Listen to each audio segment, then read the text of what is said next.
Medicine Shop Pharmacy of Hermitage. Caring beyond prescriptions.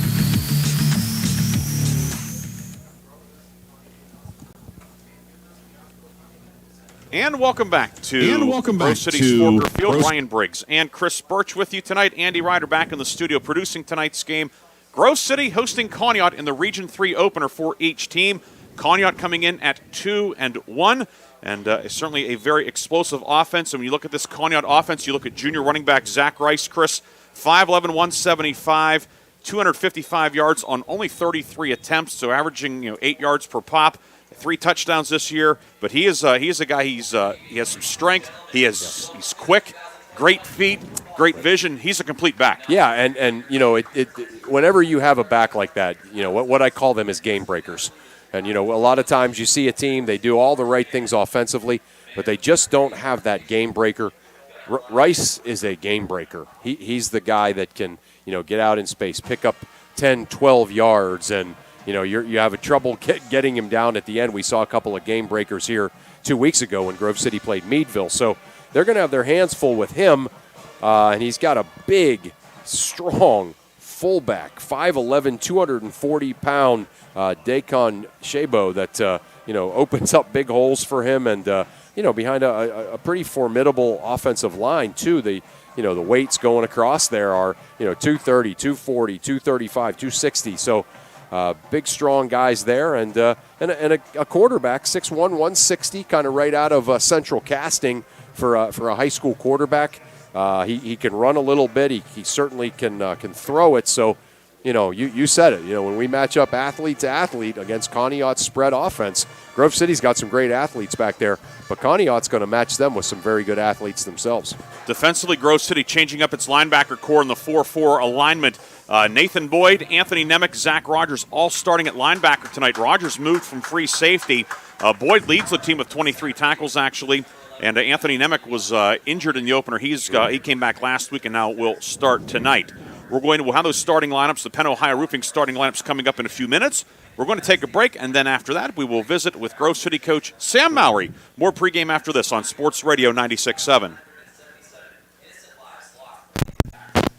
All the flavors you're craving. O'Neill Coffee's new signature flavors feature the tantalizing taste of apple bourbon French toast, pumpkin creme brulee, and honey ginger pumpkin. Try them in a latte, cold brew, or Joe Freeze. While you're here, be sure to try O'Neill Coffee's new Affogato, a luscious combination of Yule's Cream Gelato and our very own rich espresso. O'Neill Coffee, next to the post office in West Middlesex, or online at O'Neill, O'Neill, coffee.com. Hello, Shell Restoration. May I help you?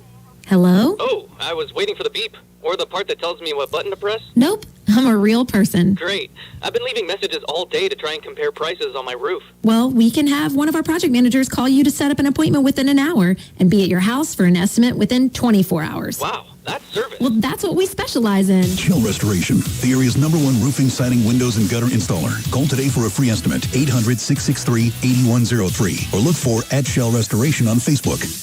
Hi, this is Joe Flynn with Flynn's Tire. We know how valuable your time is, so we've made it fast, easy, and affordable to buy tires. There's 3 easy ways to purchase tires from Flynn's. First, just drive in, because Flynn's will get you in right now. The second option, give us a call, and we'll help you select and reserve the perfect tire for you. The third option, save time and buy online at flynnstire.com. It's that easy. Just drive in, and Flynn's will get you in right now. And tell them Vinny sent you.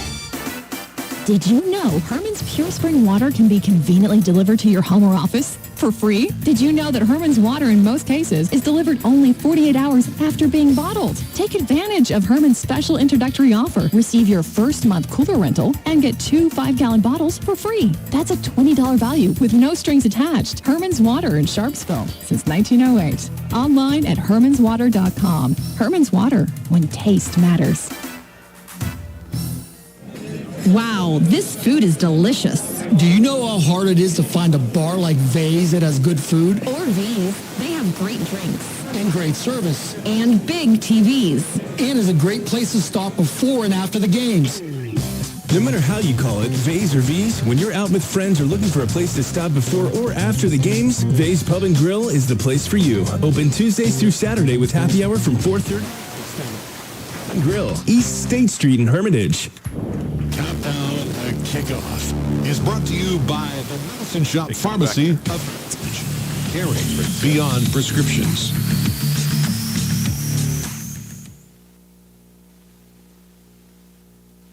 We're back on Sports Radio 96.7, and I'm joined by Grove City head coach Sam Mowry. And Coach, region opener tonight against a kind of an unfamiliar opponent in this Conneaut team. I'm sure you're familiar with them from the film, but I mean as far as playing them year in and year out.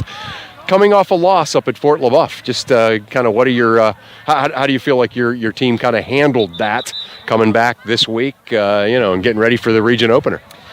I mean, those are things that obviously we talk about a lot in the week's preparation, and you never set out on the field intending to lose a football game. Our purpose is always to step out and win.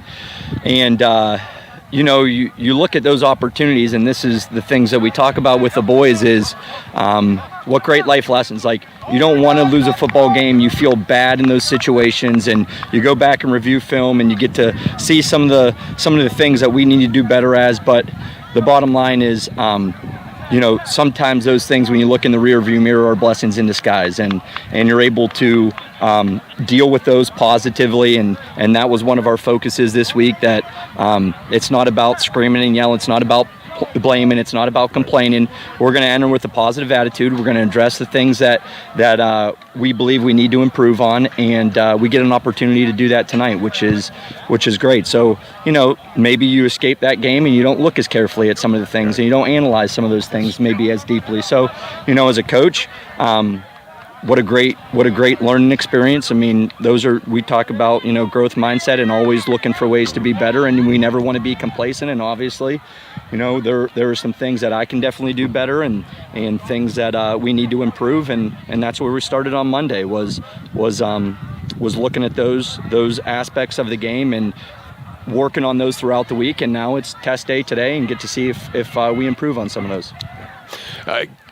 Just kind of looking at your team too offensively, your first-year starter quarterback Hunter Homan, obviously putting up some big numbers, doing a great job, with some, in front of some veteran offensive linemen, and got some pretty good targets too, and some young receivers, and a really strong running game. Yeah, they've done a fantastic job the first 2 weeks, and the beautiful thing about football is it's not about one person, and Hunter understands the value of the guys up front and the value that they bring, and giving him time to be able to deliver the ball, the value of the guys down the field. They're going after the ball and making plays, and understanding that it's a team game. And Hunter is he just is very level-headed. He doesn't get too excited, but he doesn't get too down. He stays stays pretty calm and level-headed, and he's done a great job these first 2 weeks. And he's been working and preparing for that for a long time. And it's nice to see him have that success. But he will be he'll be the first one to tell you how much he appreciates everybody else around him. Looking down the field at your opponent here, obviously a team that it's a strange situation. They're in the region, but yet, we don't know a whole lot about them here in the area. What are some of your impressions of Conneaut, and what are some of the things you need to do to be successful? They definitely have, just a very different style of offense than we've seen for the first 2 weeks. They're going to spread you out a little bit more, and they have some athletes on the field. And number 3 is a kid that is a special runner, and he's gained a lot of yards and scored a lot of touchdowns this year. So he's definitely, the sort of the main cog in their offense. And defensively, they have athletes out on the field, and they do a good job flying around to the ball and getting to plays and making plays. Coach, I know you got a lot going on here. The officials are ominously walking towards us now, so it's time for me to go. Obviously, good luck tonight, and good luck as you head into the heart of the region schedule. Always great talking to you. Thank you. Appreciate it. Happy birthday, Briggsy. Thanks, Coach. Yep. Yeah. Those were the thoughts of Grove City head coach Sam Mowry as he gets his Eagles prepared to take on a very tough Conneaut, Ohio team in this region game. Pregame continues on Sports Radio 96.7. in your monthly payment amount? Refinance and save now at the Grove City Area Federal Credit Union. The sooner you refinance, the more money you save. And for a limited time, Grove City Area Federal Credit Union will pay you up to $100 cash for every loan you bring to them. Visit the Grove City Area Federal Credit Union or online at gcafcu.org. Grove City Area Federal Credit Union. Banking but better. Equal opportunity lender. Federally insured by NCUA. The first quarter is brought to you by the Reinhardt's Agency. It's not the insurance they sell, it's the service that makes them better. And we are back here at Grove City's Forker Field, just a few minutes away from tonight's coin toss and the kickoff. I'm Ryan Briggs along with Chris Birch. Grove City here at home tonight. Black tops, black pants, old gold numbers and letters outlined in white, black helmets with a gold stripe. Conneaut, white tops, white pants, navy numbers and letters, old gold helmets, old gold trim for the Spartans coming down from Ashtabula County in Ohio. It is time now for tonight's starting lineups, and the starting lineups, as always, are brought to you by Penn Ohio Roofing. Penn Ohio Roofing and Siding, roofing, siding, windows, and more. Find out more at PennOhioRC.com. First for Grove City on offense. Eagles will be led by quarterback Hunter Homan, 5'10", 160, a sophomore. The running back is Curtis Huvis, 5'9", 185, a senior. The halfback, or the H-back, I should say, is Zach Rogers, 5'10", 175, a senior. The receivers, Trey Resner, 5'9", 160, a junior. Gavin Lutz, 5'11", 165, a sophomore. And Joey Hathaway, 5'10", 155, a sophomore. We'll also see Hayden McCready, 5'10", 155, a junior at receiver. And Anthony Pereira, 6'5", 200, a senior. Offensive line left to right. The tackles, left tackle Nate Wadsworth, 6 feet 210, a senior. Dylan Ahern at left guard, 6'2", 205, a junior. Gage Daglonsky is the center, 6'2", 265, a senior. Dylan Winger at right guard, 6 feet 250. He is a senior, and the right tackle, Jacob Blair, also a senior, 6'3", 235. The Conneaut defense, they've used both a 4-3 and a 3-3-5 this year, so we will wait to see what the Spartans come out in. But the ends are Moses Schwartz, 5'10", 180, a junior, and Dacon Chabot, 5'11", 240, a junior. On the inside, Nick Osborne, 5'9", 235, a senior, and Robert Hagstrom, 6'3", 240, a senior. Linebackers are Ty Koval, 5'9", 155, a sophomore, Joey Bowen, 6 feet 170, a senior, and Jason Hurd, 5'11", 170, a senior. The corners are Chase Carpenter, 6 feet 160, a senior, and Owen Shields, 5'8", 150, a junior. The safeties are Zach Rice, 5'11", 175, a junior, and Max Gleason, 5'8", 150, a junior. The Conneaut offense is led by quarterback Nathan Costin, 6'1", 160, a junior. Chabot is the fullback. Rice, the running back. The receivers are Carpenter, Hurd, and Shields. Hagstrom's the tight end. Schwartz at left guard. Darren Christine is at left guard. Schwartz at left tackle. Christine at left guard, 5'10", 235, a junior. Osborne's the center. Jaden Anderson is the right guard. He's a freshman, 6 feet 225. The Grove City defense, the ends are Nate Wadsworth, 6 feet 210, a senior, and Cole Hammerman, 6 feet 190, a senior. Blair and Ahern are the tackles. Rogers and Luciano Trezona are the outside linebackers. Trezona, 5'10", 190, a senior. Nathan Boyd and Anthony Nemec are the inside backers. They're a pair of juniors. Lutz, Hathaway, McCready, the secondary. And Carpenter will kick off for Conneaut from right to left, and it's fielded by Rogers at the 19-yard line. Moving left to right to the middle of the field. Rogers towards the left hash mark, trying to get away from the pursuit. He does not, and Rogers ran a long way for a run back of 4 yards. Grove City will take over at the 23. Yeah, he was trying to obviously reverse fields and cut up the far side edge there. Never got there. The Conneaut cover team doing a great job stopping him, but Grove City in business as they'll take over 1st and 10 on their own 25. They do put it down on the 25. Hello to everybody watching on YouTube via the Grove City Boosters. We thank you for tuning in there. We thank the Boosters for allowing us to partner again here tonight. So hope you're enjoying the coverage, the video, and the audio, as well as if you're listening online or over the air tonight here on Sports Radio 96.7. Hunter Homan leading the Grove City offense. Eagles break the huddle. They had come out double tight set with two upbacks, Homan in the shotgun. It's a power set. Give us to Curtis Huvis. Huvis over the right side across the 30. Huvis bowls forward. He will get close to 10. It will be 2nd and inches. In fact, they will call it a first down.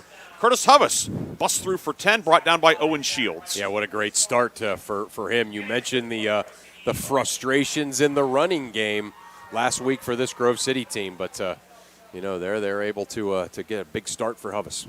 Eagles come out in a more conventional set with two receivers to the left. The single man on the near side is Joey Hathaway. Now Grove City will bring Hammerman out. He was an extra lineman. Lutz in the slot inside of Rogers on the far side. And the give is to Huvis over the left side. Huvis crashing forward across the 35 out to about the 42, almost 43-yard line. 7, almost 8. Give him 7 to the 42. 2nd and 3. Eagles quickly back to the line. Yeah, we talked about that game plan that Grove City likes so much, in the pregame about getting the running game going, scoring first. And looks like they are just basically trying to follow that. Eagles in a 4-receiver set now. Lutz slot left inside of Trey Resner. 2 men on the near side. Homan, his first pass of the night. It is caught on a screen by Joey Hathaway. Hathaway pinballing around, giving ground, and then he is hauled down by the nose tackle, Nick Osborne, hustling upfield. It's a gain of 5, and then a flag comes flying in at the end of the play. And we will see what the infraction is. As it stands, it's a gain of 5, but was it at the end of the play, after the play? I'm not sure. Will White and Riley Smoot talk it over. Riley Smoot is the referee. Will White's the umpire. And Riley's going to tell us what we have. First down, and then a dead ball penalty, personal foul against Grove City. So the Eagles will be set back 15 yards. It will be 1st and 10, but from the 32. Yeah, you don't like to speculate, but you also kind of know what's happening out there on the field sometimes. I think there was probably just a little jawing after the play. Well, no, but it was a personal foul. It was contact. Okay. Jawing would have been unsportsmanlike. Oh, all right. Wow. Okay, so a block maybe after they were tackling. Or a cheap shot. Yeah, right. That's always a possibility, too. All right, yeah, I read that wrong. I thought maybe they called the personal foul for, talking, too much talking after the play. 1st and 10 for Grove City back at the 32. Well, yeah, it should be 1st and 10 because it was a dead ball penalty. And now the head linesman, or in this case, lineswoman, Leanne Williams, says, move those chains back. Riley Smoot is the referee. Will White, the umpire. Leanne Williams is the head lineswoman. Stephen Searles, the line judge on the near side. Clint Robinson is the back judge on this Mercer County crew. 1st and 10 for Grove City at the 32.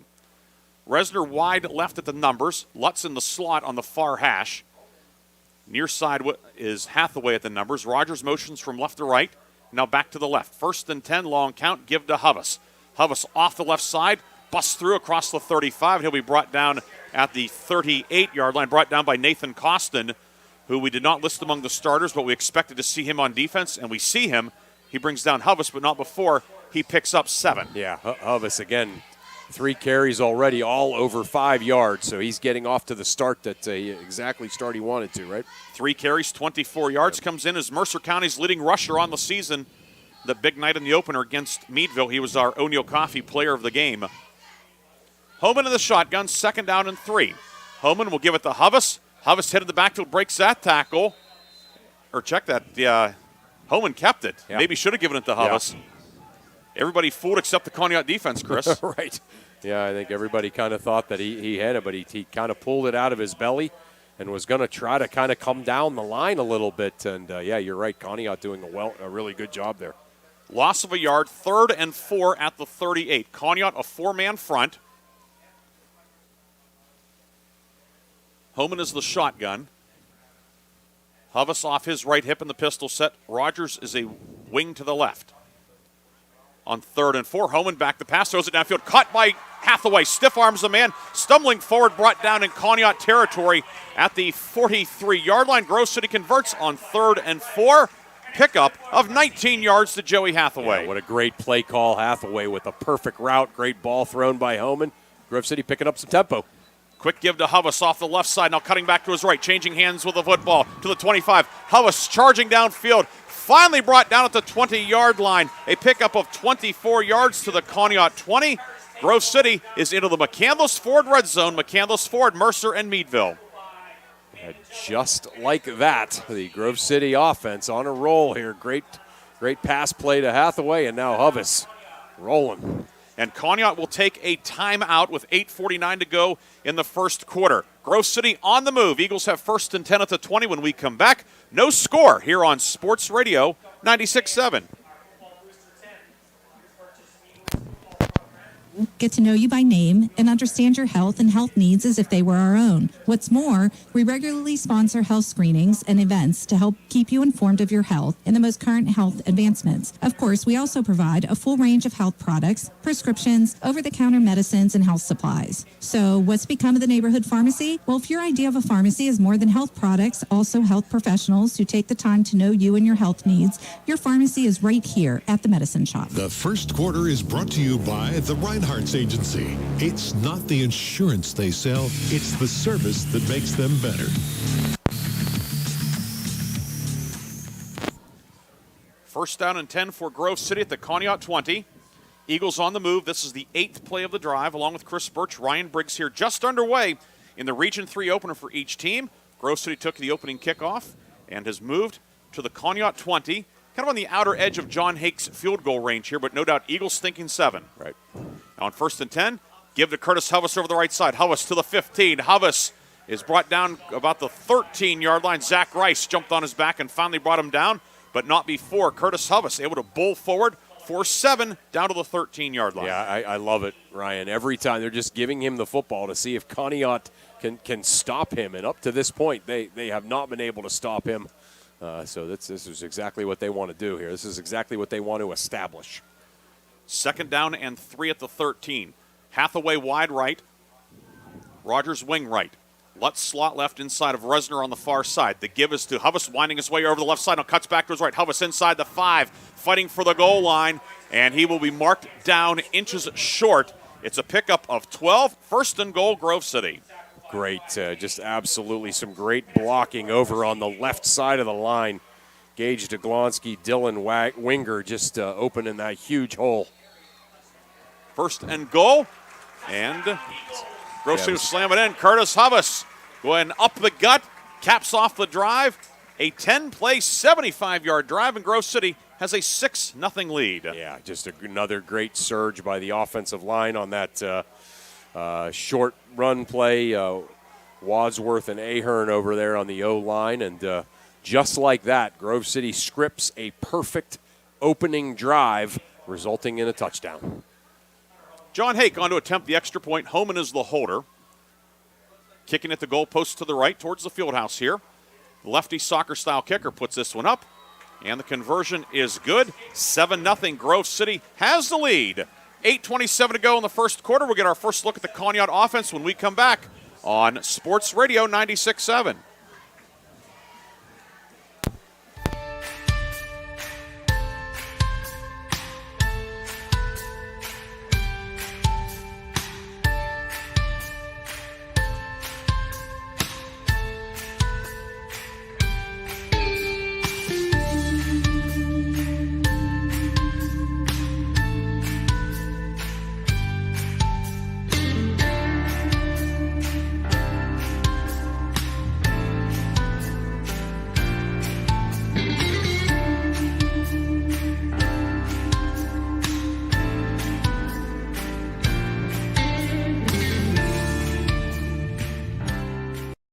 Dollar also offers advisory services through Cetera Advisor Networks, LLC, a registered investment advisor. Cash Dollar and Associates, LLC is not a subsidiary nor controlled by Cetera Advisor Networks. The first quarter is brought to you by the Reinhardt's Agency. It's not the insurance they sell, it's the service that makes them better. John Hake will kick off for Grove City, has the ball teed up at the 40. And the kick is boomed downfield. Carpenter will field it, and I'll drop it back at the 8. He'll pick it up at the 4. Chase Carpenter outside the numbers on the far side, moving right to left. Has an opening. Carpenter to the 30. Carpenter to the 40. One man to beat. That's Hake. Hake trying to take away the angle. And Hake gets a hold of him, going for a ride, and finally brings down Carpenter. A touchdown-saving tackle inside the Grove City 30. Conneaut, a big run back, and John Hake, a touchdown-saving tackle. Yeah, John Hake, a touchdown-saving tackle, but how about Conneaut's answer there, as they are able to get the kickoff after the touchdown, and just big cutback, and the Grove City set up shop there right around the 25, and Conneaut's going to set up shop right around the same 25, Grove City's. officially the 27 of Grove City, a run back of 65 yards for Chase Carpenter. So Conneaut moving right to left, has the ball on the near left hash mark. Two receivers to the right, single man on the near side. That's Levi Corlew. Costin in the shotgun. Fakes the handoff to Rice. Throwing the ball over the middle, caught by the big tight end Hagstrom. He's inside the 15, brought down at the 8-yard line by Hayden McCready. Robert Hagstrom, 6'3", 240. He's a horse. Yeah, wearing that number 44. He looks like one of those big fullbacks, but he actually plays tight end. And, just a big, really nice play call to get it out in the middle of the field to him. Tight end wearing 44, you think Dallas Clark. Right, yeah. He's lined up to the right as the tight end. Bowen, the starting middle linebacker, is a tight end to the left. Corlew wide left, Carpenter wide right. They are both flankers off the line of scrimmage.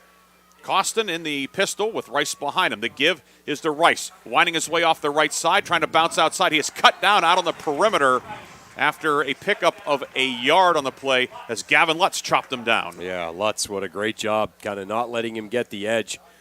Certainly, I think he probably would have been better off cutting back into the middle to avoid trying to get out in space against Lutz. 2nd and goal now. The ball is at the 7-yard line of Grove City. Grove City with a 7-0 lead, but Conneaut looking to answer after the long run back, 65-yard return by Chase Carpenter. Carpenter is wide to the right, 2 men to the left. And Costin, bootlegging right, throws it downfield, caught by tight end Hagstrom, touchdown Conneaut.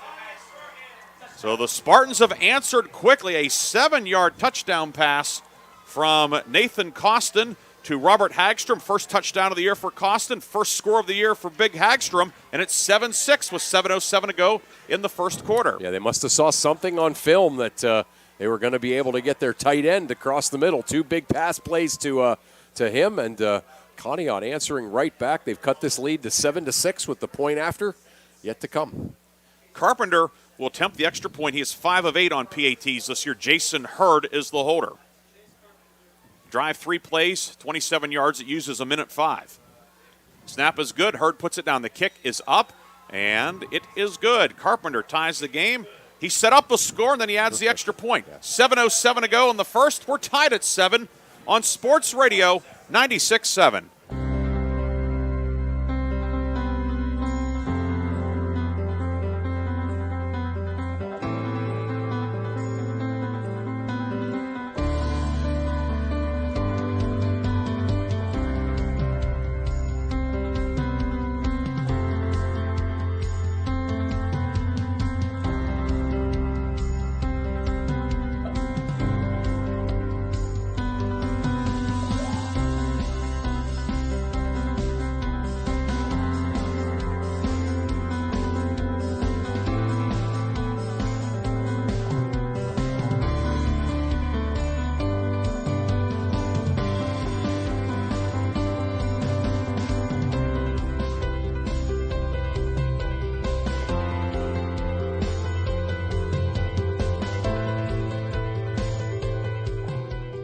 Reinhardts.com.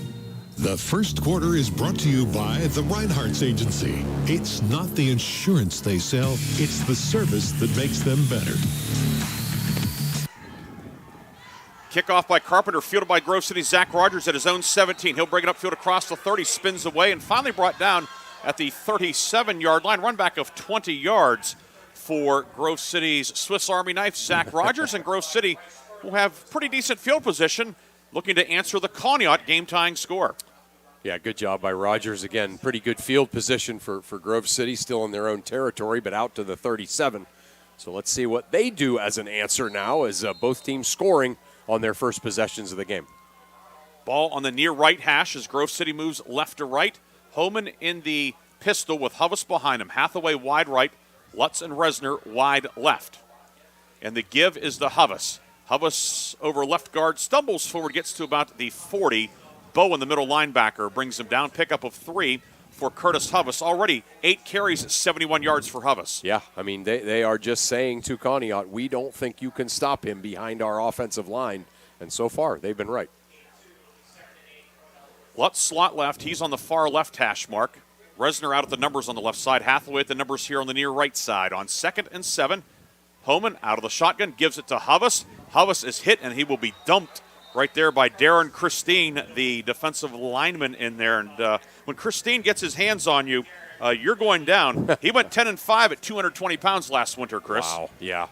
You can see what Grove City's doing here, Briggsy. They're really making Conneaut stack the box. And now you got all these athletes, these wide receivers, Resner, Hathaway, Lutz, Rogers out here in space potentially. See if this pays off. 3rd and 5 for the Eagles from their own 42. 4-man front. Homan back to pass. Screen near side to Hathaway. Dodges a man. Hathaway runs into his own man. Ahern bounces off of him. Gets into Conneaut territory. Finally brought down by the nose tackle Nick Osborne. But in Conneaut territory, Grove City goes back to the wide receiver screen and will pick up 12 yards, first down Eagles. I love that play. And Hathaway so good in getting yards after the catch. They run it the other side, this time to Resner, who is going to lose yardage. Trey Resner thrown for a loss, as it was Max Gleason able to fight off Lutz's block and bring down Resner for a loss of a yard. Yeah, two fast number 23s, both juniors out there, but Gleason was able to get him after he caught it right away. Resner's first catch of the season. Right now he's in the red in terms of yardage. 2nd and 11 at the 47. Ball in the far left hash mark. Homan out of the shotgun. Back to pass. Homan has time. Throwing it downfield for Resner. And incomplete. Resner clearly pushed off on Gleason. No flag on that end of the play, but in the backfield there is a flag. And we'll see what the penalty is. Riley Smoot discussing it with a Grove City lineman. And I don't think Jacob Blair liked the answer he got. It is holding against the Eagles. Yeah. So that will be 10 yards from the spot. Of course, in high school football, I always like to remind the listeners and viewers, those watching on the Grove City Boosters YouTube, that in high school football, penalties are enforced from the spot. So whereas in professional ranks or college, holding would be 10 yards from the line of scrimmage. In this case, it's 10 from the point of infraction. Yeah, painful. In other words, in high school, it's more painful. Usually, but they only moved it back to the 40, so it's only a 7-yard flag. Okay. In any case, still 2nd and long for Grove City. Anthony Nemec in at running back. Homan back to pass, dumps it underneath. Rogers with the catch. Rogers will get upfield close to the 50 before being gang tackled there. Jason Hurd leading the defensive charge. It will be 3rd down and call it 14 for the Eagles. Yeah, you can see, I mean, almost a little bit of a prevent style defense by Conneaut. That's fine. You can have that underneath. It was a 10-yard penalty, by the way, back into Grove City territory. My math was off. 3rd down and long. Pass near side. Lutz a diving grab at the 40. Goes to the turf at the 40. It will bring up 4th and 4, but a nice job to get a big chunk of yardage. Yeah, big chunk of yards. Lutz, again, nice little route like he always does. That wasn't an easy catch either. See what Grove City does. It looks like 4-down territory for them. Coach Mowry going to roll the dice here. Eagles keep the offense out there. Kind of no man's land, certainly. You know, not going to punt here, 4th and 4 at the 40. Yeah. And confusion on the Conneaut side. Conneaut only has 10 men out there, Chris. Yeah, they all kinds of guys ran off the field. They almost looked like there was an assumption of a punt, and then Grove City came out and with their offense still on the field.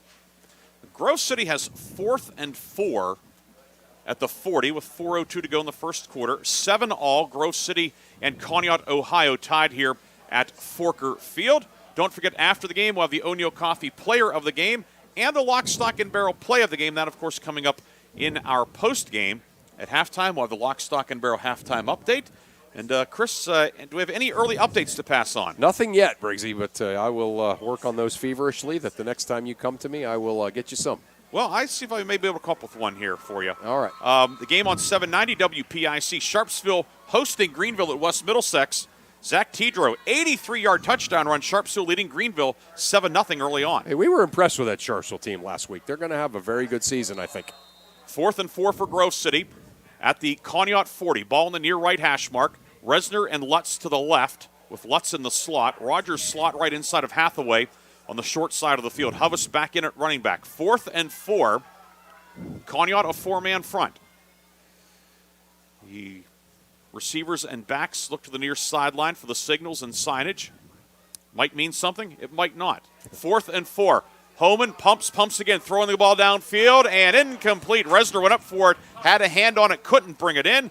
And the Conneaut defense holds. Spartans take over at their own 40 with 3:58 to go in the first quarter. Yeah, a little high, a little behind. Resner almost coming up with a great catch, though.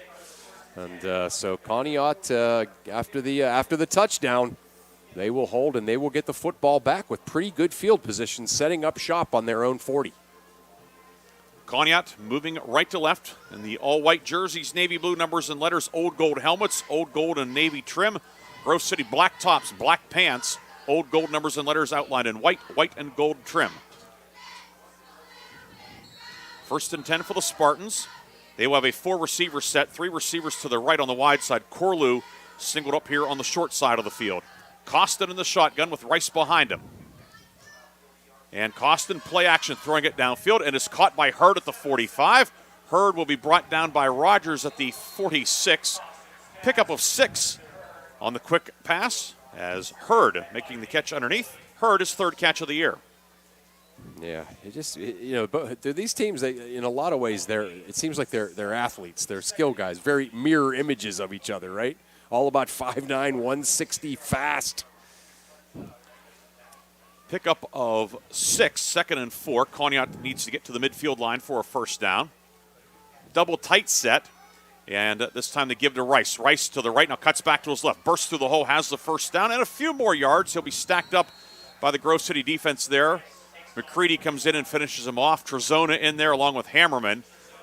Boyd came out of there and held the ball up triumphantly, but Rice clearly down. It's a pickup of 6 on the play. Conneaut with its 2nd first down of the night. Yeah, pretty good surge, pretty good push that time by the Conneaut offensive line, and Rice able to just kind of find a nice little crease and turn it upfield and get the first down. Ball at the Grove City 48 on the far right hash mark. Costin in the pistol and a new running back in there, and the give is to the 2nd running back, and that is Wyatt Payne. And Payne will get a couple of yards before being brought down at the 46. Give him the 45 along the far sideline. Gain of 3 for Payne. Yeah, Payne, give him some credit there for kind of making what looked like was going to be a loss into at least somewhat of a positive gain.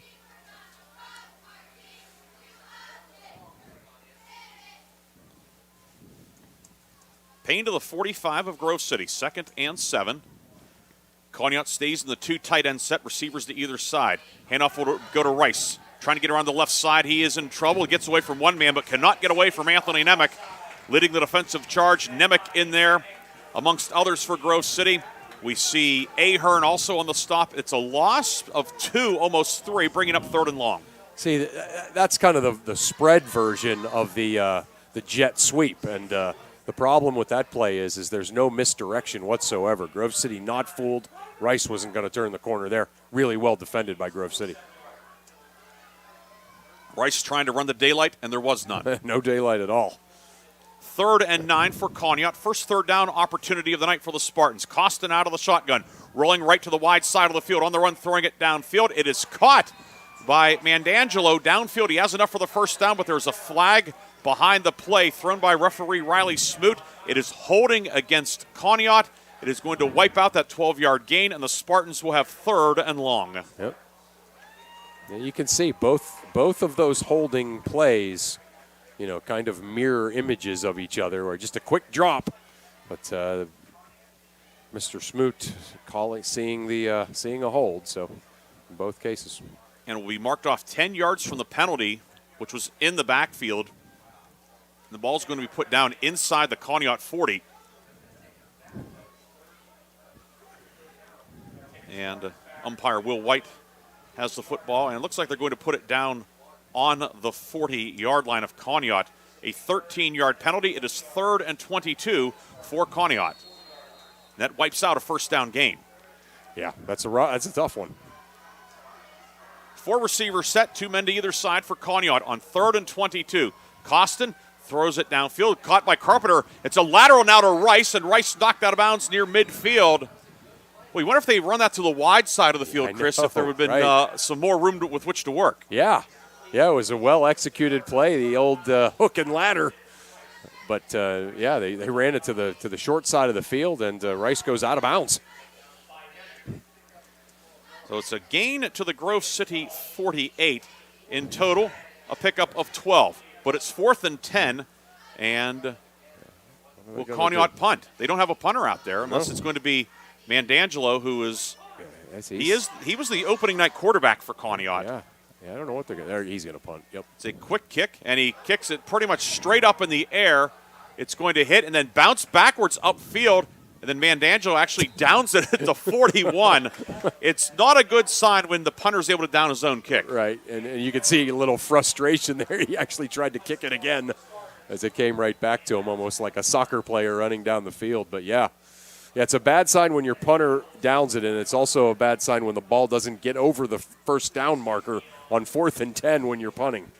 So Kiefer Mandangelo had enough yards for that catch on 3rd down, but it did not stand due to the penalty, and then the short punt will give the ball to Grove City at its own 41 with 1:40 to go in the first quarter. We're tied at 7 here at Forker Field. All right, let's see what Grove City can do here on possession number 3 after scoring on their first one. 1st and 10 from the 41. Eagles have it on the far left hash. Rogers motions from left to right, now goes back to the left. Homan will give it to Huvis. Huvis finds a crease on the right side, cuts back over the middle, and he will get ahead of the 47, a gain of 6. Hurd on the tackle, but Curtis Huvis, a big first quarter tonight. Yeah, they just, I mean, in other words, they've obviously gone to their athletes, but 10 carries, 79 yards with a long of 24.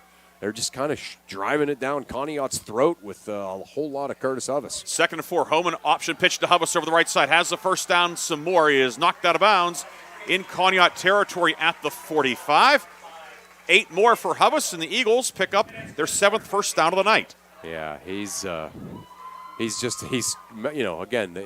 you look at what both of these coaches saw on film, and certainly the Grove City coaching staff said we can run Huvis all night against these guys. Give the Huvis into the middle of the line, and he will get nothing that time as the Spartans' defense stiffens. We see Christine in there, Osborne, along with Bowen. They combine on the stop. Huvis gets nothing. It is 2nd and 10 now at the 45. We're under a minute to go in the first quarter. Yeah, that had to feel good, certainly, for the Conneaut defensive line that's really gotten blown off the ball and run over by Huvis to finally get him right at the line of scrimmage.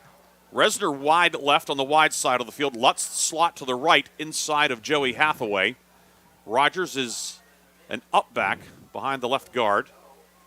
Lutz now motions from right to left on 2nd and 10.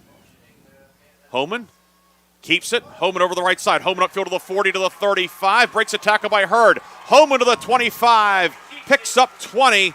Brought down by Christine, but a big gain for Homan. He'll pick up 20. Grove City has it 1st and 10 now to 25. This offense is so determined on getting some misdirection by the defense. That time they got a lot of misdirection by the defense. Homan, a great fake, and then a good run to pick up 20. Give to Huvis, that's Anthony Nemec is carry. He will take it along the 10 to the 5. Touchdown, Anthony Nemec.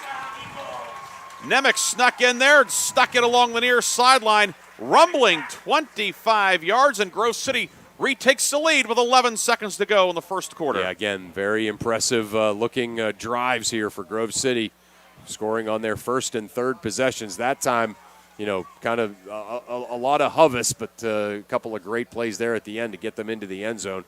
But running Huvis the way they have just sets everything else up. 5 plays, 59 yards on the drive. It used 1:29. Now John Hake to attempt the extra point. Homan will hold. Kick on the way. It is up. And John Hake puts it up and in. And Grove City retakes the lead 14-7. We'll come back with the kickoff after this. 14.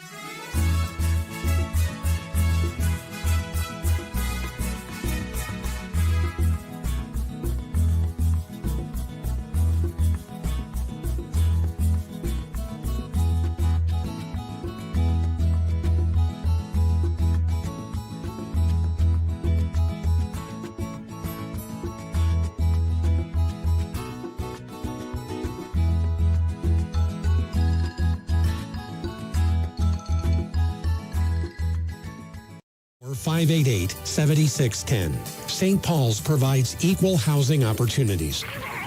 All right, what do you got in today's game? This is awesome. You got a great deck to watch football outdoors. Yeah, man. You got to build a winner to win. Man, what you got cooking? It smells great. Oh, yeah. The new smokers for... Let me guess. Winning team eats first? Get what you need to build a winner from Coach Todd Warner of Warner Homes and Improvements, offering quality products, exceptional service, and expert advice for all your home improvement needs. Warner Homes and Improvements in Mercer and online at warnerconstruction.com. The first quarter is brought to you by the Reinhardt's Agency. It's not the insurance they sell, it's the service that makes them better. 11 seconds to go in the first quarter. Grove City has retaken the lead 14-7 here at home against Conneaut, Ohio. Ryan Briggs and Chris Birch with you. John Hake with a pooch kick to the near side. Hits at the 35. It's bouncing around, and it lands out of bounds before Nathan Greer of Grove City could land on it. Greer secured it, but he was out of bounds when he was able to fall on it. It goes out of bounds at the 32-yard line, and which means Conneaut can either ask for a re-kick or take it 5 yards from where it went out of bounds, which would be the 37. Yeah, they could also take it at the 35, but that wouldn't make sense. That wouldn't make sense. I think that's what they'll do. Probably take it at the 37. And they're going to put it down on the 35, but I believe you're in high school you get the option to add 5 yards to it. Right. Huh. But it will be Conneaut ball at the 35 okay. with 10 seconds to go in the first quarter. Perhaps the final play of the first period. Costin in the shotgun, double tight set, fakes the handoff, rolling right on a bootleg. Costin drilled as he throws. Cole Hammerman hammered him down. Costin pops up like a Super Ball, but he took a vicious hit from Cole Hammerman. Yeah, Hammerman, I noticed a couple of times on the sideline, just a little frustrated by some things going on, and that time that had to feel good. Just blasting the quarterback. Didn't feel good for Costin. No, not for Costin, but that didn't feel good for Hammerman. But he popped up, and that was he timed it well. But I was waiting for a flag to come out, to be frank. Yeah. It was just one of those ones. It kind of looked so violent that they usually call that. On 2nd and 10, Costin under pressure. He will be sacked, thrown for a loss back inside the 30. As coming through for the Grove City defense, Dylan Ahern. Costin thrown for a big loss on the final play of the first quarter. Conneaut will have 3rd and long when we come back. Grove City leading the Spartans 14-7. Chris and I will come back with the second quarter after this on Sports Radio 96.7. Happened in Sharpsville. That's when Lock, Stock, and Barrel opened their doors and served their first of now over 3 million giant submarine sandwiches. They still serve 42 whole subs on 15-inch buns. Lock, Stock, and Barrel also offers burgers, specialty sandwiches, wraps, gyros, salads, wings, and even breakfast. Call 724-962-5503. Lock, Stock, and Barrel. Proud sponsors of the Sub of the Game and Play of the Game. Is your car loan too expensive? Would you like to lower your rate and your monthly payment amount? Refinance and save now at the Grove City Area Federal Credit Union. The sooner you refinance, the more money you save. And for a limited time, Grove City Area Federal Credit Union will pay you up to $100 cash for every loan you bring to them. Visit the Grove City Area Federal Credit Union or online at gcafcu.org. Grove City Area Federal Credit Union. Banking, but better. Equal opportunity lender. Federally insured by NCUA. The second quarter is brought to you by Cash Dollar and Associates, where they have the client and only the client in mind. That's a good game. Start of the second quarter, teams change ends. Conneaut will now go left to right from its own 27, 3rd and 18 after the 8-yard loss on the sack by Dylan Ahern. 14-7, Grove City leading. Conneaut will bring Carpenter out wide to the near side. That's wide right. Mandangelo is slot right. Single man to the left. Actually, 2 men to the left also. Nathan Costin in the shotgun with Rice to his right. 3rd and 18. Costin off his back foot, throwing it downfield. Picked off by Lutz at the 45. Gavin Lutz upfield to the 35. Lutz to the 30. To the 25. Tiptoes the sideline. He's knocked out of bounds inside the 20. The first turnover of the night. Gavin Lutz, an interception and a long run back. Grove City will begin this drive inside the McCandless Ford red zone. Perhaps there's a flag down back at the 21. Oh, boy. But Costin, that pass, he just didn't get anything on it, Chris. No, he just kind of threw it up, almost kind of frustrated under lots of pressure. None of the receivers broke open. You know, obviously the coaching staff is going to watch that one on film and say, that's one you don't throw. We'll see. Okay, the penalty was on the return, Briggsy, yes. So will remain Grove City possession, but just not nearly as good field position. Lutz was tackled inside the 20. The flag enforced from the 21, so Grove City will begin this drive at the Conneaut 31 with 11:51 to go in the half. And for Costin, his 4th interception of the season. For Grove City, that's the first interception for the defense this year. How about that? Now, granted, they've not played. They played Fort LaBeouf and Meadville, who really don't pass a whole lot. Right. Yeah. Not exactly. The Chargers of the 1980s, but yeah. Heavy set, give to Hovis over the right side, dragging Bowen forward for a couple. Rice comes up to bring him down. Owen Shields also getting a piece of Hovis as Grove City now will make wholesale changes. Some of the beef comes out, Hammerman checks out, Trezona out, and some more receivers come back in. Hovis picks up 3 to the 28. It will be 2nd down and 7. Homan in the shotgun. Hovis off his right hip. Resner wide left, Lutz in the slot. Joey Hathaway is wide to the right, and the slot man is Rogers. Rogers now motions right to left. Homan throws it near side, caught by Lutz on a screen. Lutz upfield to the 20, bounding forward. He'll be knocked down at the 19, and he will have enough for the first down. Pickup of 9, Hurd on the tackle. Red zone. Lutz looking like the great basketball player that he is there on the crossover, changing directions and making Conneaut guys fall down. Give the Hovis on a counter play over the right side. Gets stacked up at the 15 and dropped there. Bowen and Costin in on the tackle. We saw the quarterback for Conneaut on the far side, the backup quarterback, Mandangelo, warming up over there. You wonder if we might see him on the next series. Yeah. Yeah, that's certainly. Give the Nemec. Nemec on 2nd and 7. He'll pick up about 4, but a flag thrown in the middle of the field by the umpire. Moses Schwartz on the stop. Nemec picks up a few, but looks like it's coming back. Yeah. Yeah, you can see right there. I didn't see it, but you almost every time they almost throw it right on top of where they think the hold is. It is holding. It will be 10 yards, and Grove City will now have 2nd and long.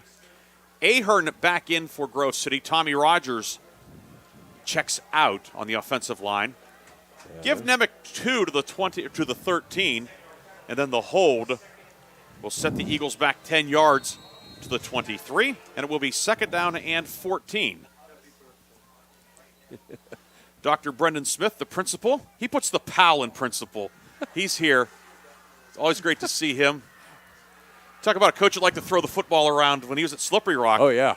Homan, he's back. The pass now flushed out to his left under pressure, and Moses Schwartz will bring him down back near the 25-yard line. It will be a sack, and Grove City will now have 3rd and long from near the 25-yard line.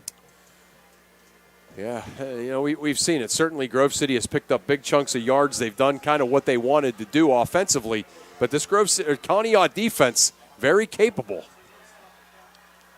Schwartz with the sack, a loss of 1. So 3rd and 15 for the Eagles at the 24-yard line. Nemec is the running back. Resner wide left, Lutz slot left. Rogers is on the line of scrimmage, and then outside of him is Hathaway, who motions towards the formation into the slot. 3rd and 15. Homan back to pass. Homan throws it over the middle and is caught on a comeback by Lutz at the 15-yard line. He will be short, but it's going to be 4th and about, call it 4. They'll mark Lutz down at the 14-yard line, gain of 10, so it's 4th and 5, and the field goal unit will come out. Oh, yeah, good, really good protection there for Homan, and Lutz doing a great job coming back for the ball. He knew certainly that he came back across the first down marker, but knew his quarterback was in trouble, so good job by Lutz, giving Hake obviously a much better opportunity here to make this field goal than where they were before. So 4th and 5 at the 14-yard line. Grove City will attempt the field goal. 31-yarder for Hake. It is up and no good. He pushed it. So it remains 14-7. We apologize. We had a brief volume issue. That was my fault. I'll take blame for that. But that happens once a season or so. Yes, it does. But Grove City, the third, a promising drive. Yeah. And the Eagles do not get anything out of it. Yeah. Yeah, give Conneaut's defense some credit. Obviously Grove City taking over with a bit of a short field and after the turnover, but Conneaut's defense stiffens up and forces a long field goal, which is wide left. So they're going to take the ball back. And even though Grove City has dominated the recent part of this game, still 14-7. Conneaut with the football, 8:55 to go here in this first half. And the give is to Rice. Rice, it's 1st and 10 from the 20. He will get perhaps a half yard on the play right into the middle of the defense. Ran into Hammerman in there. It will be 2nd down and 10. Grove City outgaining Conneaut 212-44 so far. The Conneaut touchdown, of course, set up by the long kickoff return. Right. But as you said, Chris, the Eagles have really controlled things statistically, but they could not turn the turnover into points. Right, yeah. And, again, it's that you hear that adage all the time about you let somebody hang around that you're dominating. You let them hang around on the scoreboard, then they get a big play like the kickoff return, and all of a sudden it's a whole new game. And they give us to Rice. Rice finds a little bit of running room, bowling forward close to the 25-yard line, following the right tackle, Patrick Cantola. Gain of, call it 4 for Rice, 3rd down and 6. And although Conneaut does have a number of guys going both ways, I'm sure the Spartans also want to at least get some of the one-way guys on defense a chance to catch your breath. Oh, yeah, no, they need this first down. This is a big play. I was just going to say that. This is a big play for both teams right here. 3rd and 6 at the 24-yard line. Yeah, maybe some kind of something in the middle here. Pass play, maybe to another play to that big tight end here. Watch for that. Nope.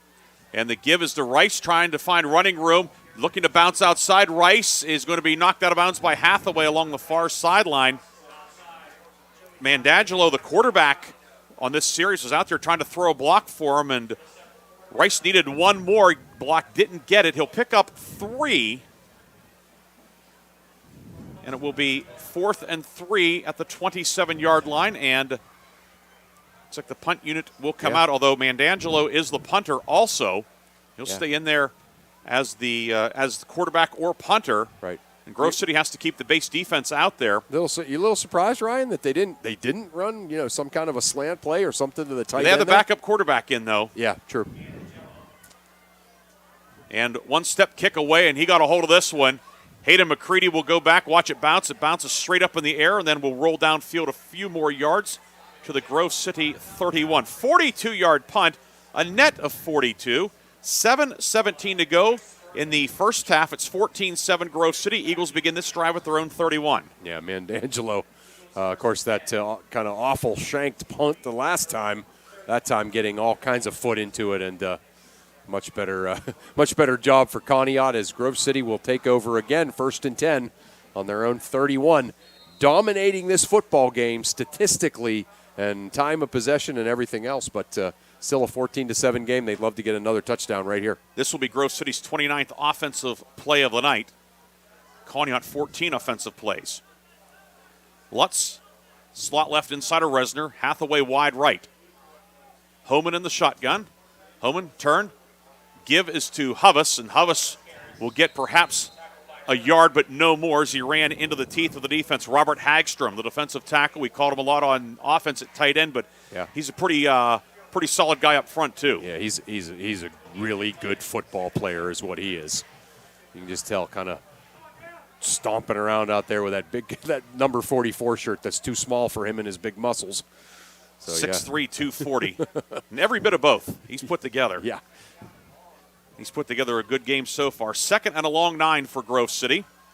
Homan will keep it on the option. Homan over left guard, now giving ground, dodges a man. Homan upfield, it's knocked loose. He picks it up on a bounce. Homan to the 45 and knocked out of bounds at midfield. It looked like Australian football when they bounce the ball and it comes right up to him. That's right. Exactly. Yeah, when they do it on purpose almost, yeah. Yeah, it was like a basketball player putting it out there perfectly for himself. Of course, he didn't mean to do that, but he's able to pick it right back up and get a first down. Homan takes the ball to the 49-yard line. It turns out to be a gain of 17, albeit an adventurous 17-yard pickup for Homan. 1st and 10 for the Eagles from the near left hash, approaching midfield. Hathaway wide right. Lutz and Resner here on the short side. And the give is to Huvis, who hesitates and bursts upfield into Conneaut territory across the 45. to the 43-yard line of the Spartans. It will be 2nd and 2 after that 8-yard pickup. Yeah. He just seems to be able to pick up 6, 7, 8 yards every time. That's been the game plan, and they've stuck to it, and it's worked for them. Resner wide left. Lutz and Hathaway to the right. Lutz the slot man on the far right hash. Homan in the shotgun. Hovis is off his right hip for the 2nd and 2 play. Midway through the second quarter, 14-7, Grove City with the lead and the ball moving right to left here at home at Forker Field. The backs and receivers look to the near sideline for the signals. 2nd and 2, and with whistles and flag thrown by the back judge. Grove City took too long. It is a delay of game penalty. Eagles are set back 5 yards. Now 2nd and 7. 5th flag of the night on the Eagles for 53 yards. Yeah, that's the story. That's one of the stories, certainly, of this game being dominated by Grove City, but only up 14-7. Is they've put themselves in some precarious positions with these penalties. 2nd and 7, back at the 48 of Conneaut. Spartans a 4-man front. Homan play action, pumps, looking downfield, lobs it downfield, and it's picked off. Underthrown for Resner, and it's intercepted by Max Gleason. Gleason jumps in there and picks it off at the 30. Conneaut takes over. Each team now with 1 turnover tonight. Yeah, the pump fake was designed to freeze Gleason out there on the edge, and then they were going to throw it into the middle, but he's just not able to break it off fast enough, and Gleason able to recover and pick off that kind of softly thrown pass. Great defense by Conneaut and by Max Gleason. Kind of the case where maybe Homan needed the fastball and he went to the changeup. Exactly, right, yep. So Grove City commits the turnover. Turnovers were costly last week up at Fort LaBeouf. Eagles were +4 against Meadville, -3 last week at LaBeouf, and tonight, even. Okay. Each team with a turnover. Conneaut will take over at its own 29-yard line. And Rice is in at quarterback, and he will shovel it forward to Mandangelo around the left side. He has some running room, and he will be kind of hog-tied out near the 45. Ball ripped away by Lutz on the far side. Lutz to the 20, to the 10, 5. He'll take it in. Touchdown, Grove City.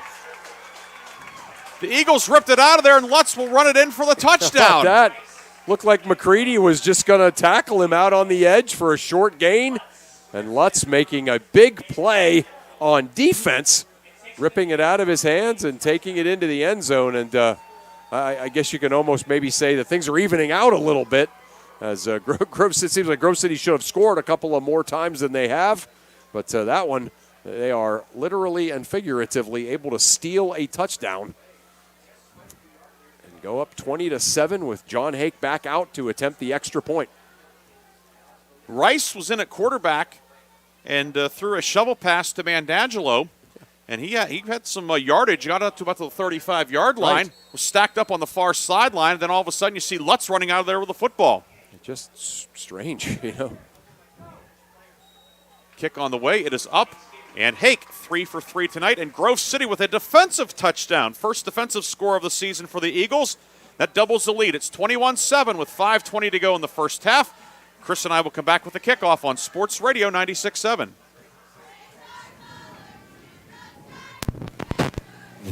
Where you can receive help with daily living. Consider the Heritage or the Ridgewood at St. Paul's in Greenville, Pennsylvania. The Heritage and the Ridgewood are personal care residences offering private apartments with as much assistance as you need. Plus, services like meals, housekeeping, transportation, and social and spiritual programs. Call today for more information. 724-588-7610. St. Paul's provides equal housing opportunities. Okay, class. Today, we're discussing what does a roof mean to you? It means that I don't get rained on when I'm inside. It means I can play my music loud and the neighbors can't hear it. It allows my family to safely shelter in place. It means that we can be protected from outside germs. It's where we can dance through the quarantine. To me, a roof means a home. The Penn Ohio Roofing and Siding Group can help keep your family safe now more than ever. Go to PennOhioRC.com to start your installation today. The second quarter is brought to you by Cash Dollar and Associates, where they have the client and only the client in mind. John Hake to kick off for Grove City. He has the ball teed up at the 40. Eagles now have a 21-7 lead. And it's a side spinner, far side, hits the 30, takes a right turn and goes out of bounds at the 30-yard line of Conneaut. So the Spartans will have the choice of asking for a re-kick or taking the ball at the 35. We'll see what Conneaut does. Grove City, thanks to the defensive touchdown, Gavin Lutz, the strip and score, although it was kind of more of just a straight steal as opposed to a strip. Right, yeah, it was amazing. He just kind of took it right out of his hands. Almost kind of reminds me of that famous play. I don't even know the guys involved in that. Super Bowl 13? The Alabama. Oh, I was thinking Super Bowl 13 when too. Hollywood Henderson and Mike Hegman did it to Terry Bradshaw. Right, yeah, that's right. Yeah, we tried to block that one out. But yeah, the Steelers won. I know, just rip it out of the hands and go. And, Gavin Lutz is just such a playmaker, right? I mean, Conneaut's done a nice job on him defensively tonight. But so then he comes out on defense and makes that big play. Ball being placed down at the 35 on the far left hash mark. Conneaut looks to regroup, and Rice is at quarterback again. So a special package, or maybe desperation perhaps, we don't know. Right. And Angelo in motion, fake the handoff. Rice will keep it. Rice spins out a one tackle, but he is dropped for a loss back at the 31-yard line. The Eagle defense in hot pursuit. It's a loss of close to 3, almost 4. I'm pretty sure I'm right, Ryan, but I don't think we've seen Nathan Costin since the interception, right? So he must have gotten shaken up on that play. Well, remember he took the big hit a few plays prior to that from Hammerman. Right. Loss of 2 for Rice. They've been out of sorts ever since. Now, Mandangelo was the opening night quarterback. Okay. But Costin replaced him in the second quarter. Grove City now will make some substitutions as Nate Wadsworth checks in. Ahern will exit. 2nd and 12. Clock stopped with 4:49 to go in the half. 3 timeouts left for Grove City. Conneaut with 1 timeout.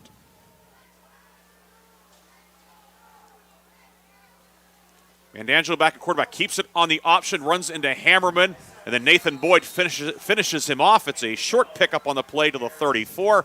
It will be 3rd and 11 now for Conneaut. Yeah, just no misdirection at all. Grove City sloughing off the blocks and staying right at home. Just nowhere to go. 3rd and 11 for Conneaut. Spartans are 0 for 3 on 3rd down tonight. And certainly you have to think this is a very critical 4 minutes plus for Conneaut, trailing 21-7. It really is. They cannot let the Grove City offense back on the field with a whole lot of time anyway, and obviously they need a score. And if you're Grove City, you're kind of really trying to blow the game open right here. On 3rd down and 11, back to pass. Mandangelo throwing the ball downfield and incomplete. Intended for Carpenter. Hathaway went up for the interception, couldn't quite bring it in, but it is 4th and 11, and Conneaut will seemingly have to punt away the football with 3:49 to go in the half. Ample time for a Grove City offense that usually doesn't need a whole lot of time. No, that's right. High-tempo offense, steady diet of Curtis Hovis and some great pass plays. So they get the football back. They're definitely going to, I'm sure, be very aggressive.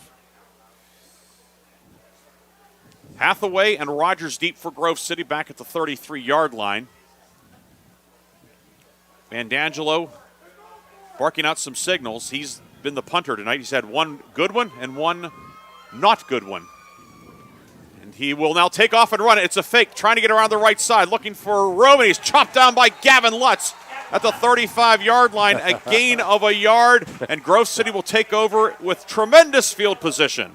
Gavin Lutz's father, who knows a couple of things about football, Sean Lutz, I could hear him yelling, they're going for it, they're going for it. And I think he was probably speaking directly to Gavin, and sure enough, they did. And Gavin went out and made another big play on defense.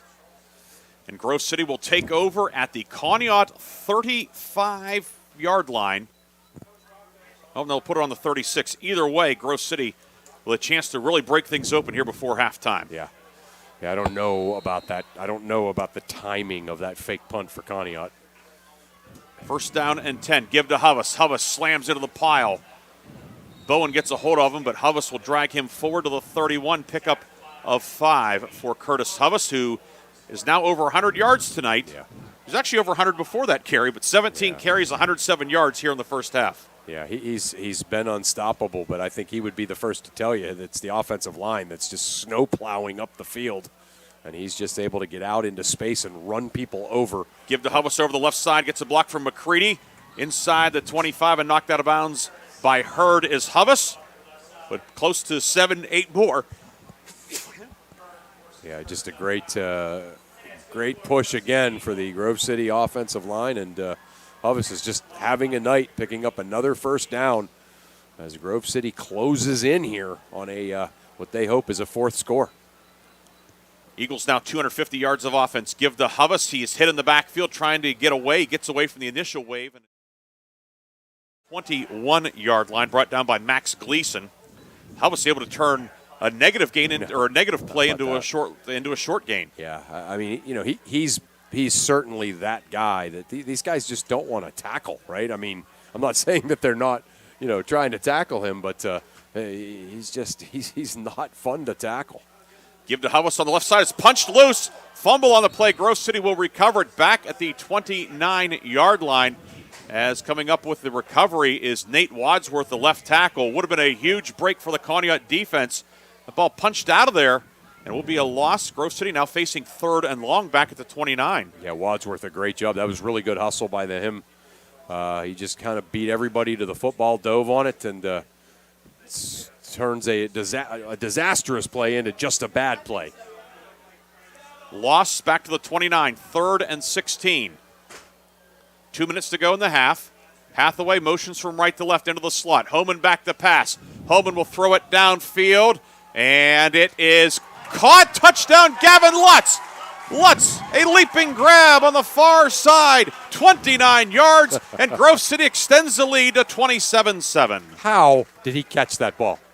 He was blanketed out there by Mantangelo, and Lutz just went up and grabbed it and hauled it in and made another big-time play. That's 2 big-time plays here in this second quarter for Lutz. And Grove City now kind of blowing things open as they're an extra point away from taking a 28-7 lead.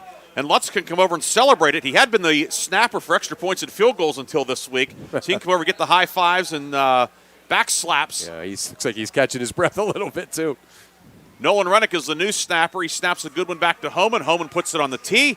Hake puts it between the uprights. Grove City has scored 21 straight. Eagles lead Conneaut 28-7. 1:51 to go first half. We'll come back with the kickoff after this.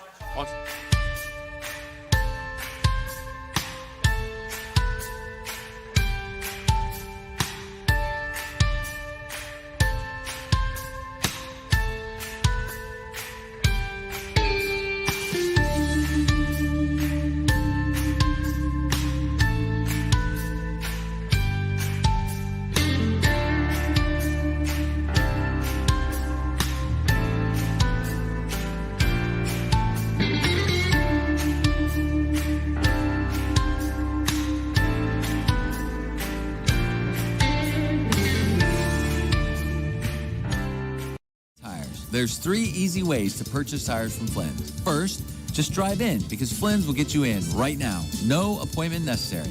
The second option, give us a call and we'll help you select and reserve the perfect tire for you. The third option, save time and buy online at flynnstire.com. It's that easy.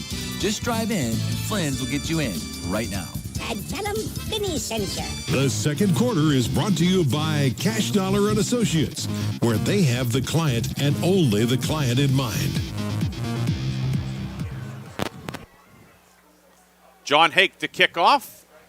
Sends it downfield, caught on the run at the 10-yard line. And that's Carpenter with it. Outside the numbers, far side of the 30, and he'll be cut down close to the 35. Carpenter had a head of steam, and you held your breath there for a minute. Yeah. But the Eagles get him down. Greer on the tackle along the far sideline. Conneaut will take over. 1:45 to go in the half. Spartans do have a timeout in the satchel. And for Conneaut, important to recapture some momentum here before halftime. Yeah, no question. No question. A minute 45, at very least they need to, not give Grove City's offense the opportunity to get the football with significant time left. But, if I were them, obviously they were thinking this with the fake punt. They need to be aggressive here. Costin is back in at quarterback. He has Rice to his right. 3 receiver set. Costin back to pass. Under pressure. Dodging men. Now heading upfield. Costin is going to run to the 40. Costin to the 45. He has the first down. It's brought down after a pickup of a dozen. That will stop the clock with 1:36 to go in the half. So Costin back in after taking a couple of series off. Yeah. Picks up 12. Just seems like their offense is a lot more in sync when he's in the game, right? Homan checks in, replacing Trezona on defense. Homan more of a coverage guy. Trezona a little bit more beef at the outside linebacker spot. 1st and 10, Conneaut at the Spartan 45, a minute 20 to go in the half. 2 receivers and a tight end to the right. Costin, he's going to throw the ball downfield and incomplete, intended for Carpenter. Lutz was there in coverage. He was actually the closest man to it. There's a flag in the backfield, and Conneaut will be whistled for holding. It's going to be 1st and long or 2nd and 10. We'll see what the Eagles elect to choose here, but 2nd down coming up. Why would you target the guy that Lutz is covering right now? Yeah, man. Although we've watched Carpenter run. He can run, Yeah, there's no doubt. Oh, yeah. No question, but he seems to be kind of in a groove right now. The penalty flag was back down at the 38-yard line, so it'll be 10 yards from there. This penalty is going to be stepped off back inside. They'll put it right at the 30. It's a 15-yard holding penalty.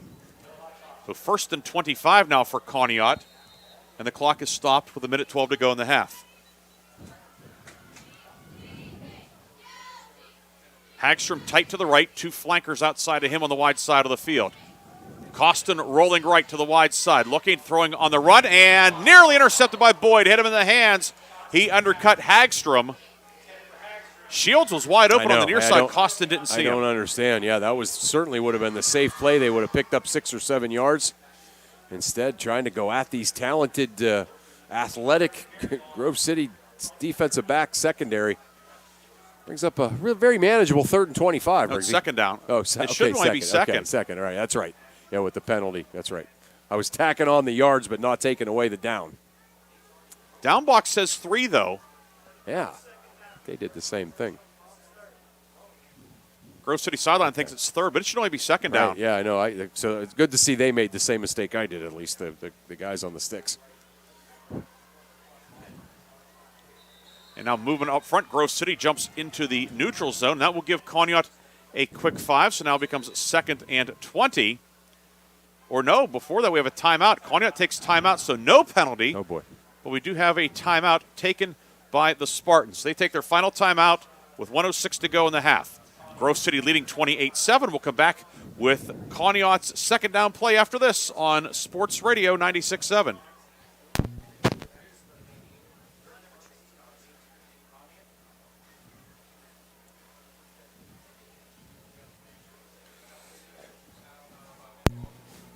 Wouldn't you love to have this pharmacy experience? You pull up, park close to the door, walk a short distance to the counter, have the pharmacist greet you by name, and wait just a short time for your prescription. Receive time to discuss your questions with the pharmacist and still pay the same copay as you would at a large chain store. Visit the Medicine Shop Pharmacy at 1740 East State Street in Hermitage to experience this first-rate service yourself. Call us at 724-983-8451. Wouldn't you love to have this pharmacy experience? You pull up and park close to the door. Walk a short distance to the counter. Have the pharmacist greet you by name. Wait just a short time for your prescription. Receive time to discuss your questions with the pharmacist and still pay the same copay as you would at a large chain store. This service is available at your fingertips at the Medicine Shop Pharmacy located at 1740 East State Street in Hermitage. Call us at 724-9... On 2nd and long, Costin rolling to his right finds Shields underneath. He'll make the catch at the 40. Ball comes out at the end of the play, and the clock will continue to roll, and now Grove City will take a timeout. Costin rolled to his right, found Shields underneath, and he is marked down at the 39-yard line. Grove City takes its first timeout with 53 seconds to go in the half. It should only be 3rd down, because this series of downs started at the 45. Costin on the first play of the drive scrambled for 12 yards to the 45. There was an incomplete pass, but holding on that penalty, or holding on the play, so redo the play. Then 1st and 25, incomplete pass, and then that play was 2nd and 25. Yeah, this should only be 3rd and 16.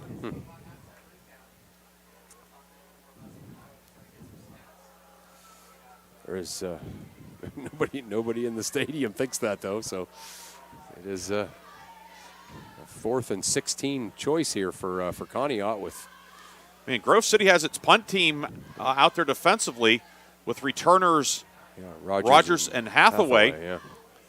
But it should only be 3rd down.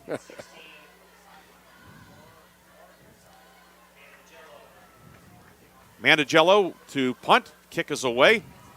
Angles it to the near side and will land out of bounds near the 30. We'll see where it is marked. Did not have a whole lot of hang time on it. And the back judge comes over and marks it out at the Grove City 28-yard line. 48 seconds to go in the half. Grove City will take over. And you're thinking, well, it was 3rd and long or whatever, but it saves Grove City perhaps a timeout. Yeah, right. Yeah, good call. Yeah, no doubt about it. Right. It's not so much the possibility of Conneaut getting, a first down easily or anything, but right, it saves them a little bit of time and a timeout because Grove City is going to be very aggressive here with Homan and these wide receivers. Nemec is in as the running back to the right of Homan in the shotgun. Lutz motions from left to right, and the handoff is to Lutz on a jet sweep around right end, upfield to the 40, to the 45, and he is going to be thrown out of bounds on the far side short of the lead marker, but a healthy gain on 1st down for Lutz. Also stops the clock on the out-of-bounds play with 34 seconds to go in the half. Yeah, a little jet sweep action there for Lutz. He's able to turn the corner, pick up some chunky yards, and get out of bounds. Clock did not stop. It apparently stayed in bounds, pass near side to Lutz on a screen. He is cut down immediately. Max Gleason, we've called that name a lot tonight for Conneaut. Gleason brings him down back inside the 35 at the 32, a 5-yard loss on the pass. And Grove City will take its 2nd timeout with 19 seconds to go in the half. Eagles have 3rd down and 6 upcoming. Grove City is 3 for 5 on 3rd down tonight. Yeah, Gleason is a good player. You said we've called his name a couple of times. Yeah, he had the interception, and he is just he's the guy kind of ranging around back there. We've seen a great duel between him in the secondary for Conneaut and obviously Lutz in the secondary for Grove City.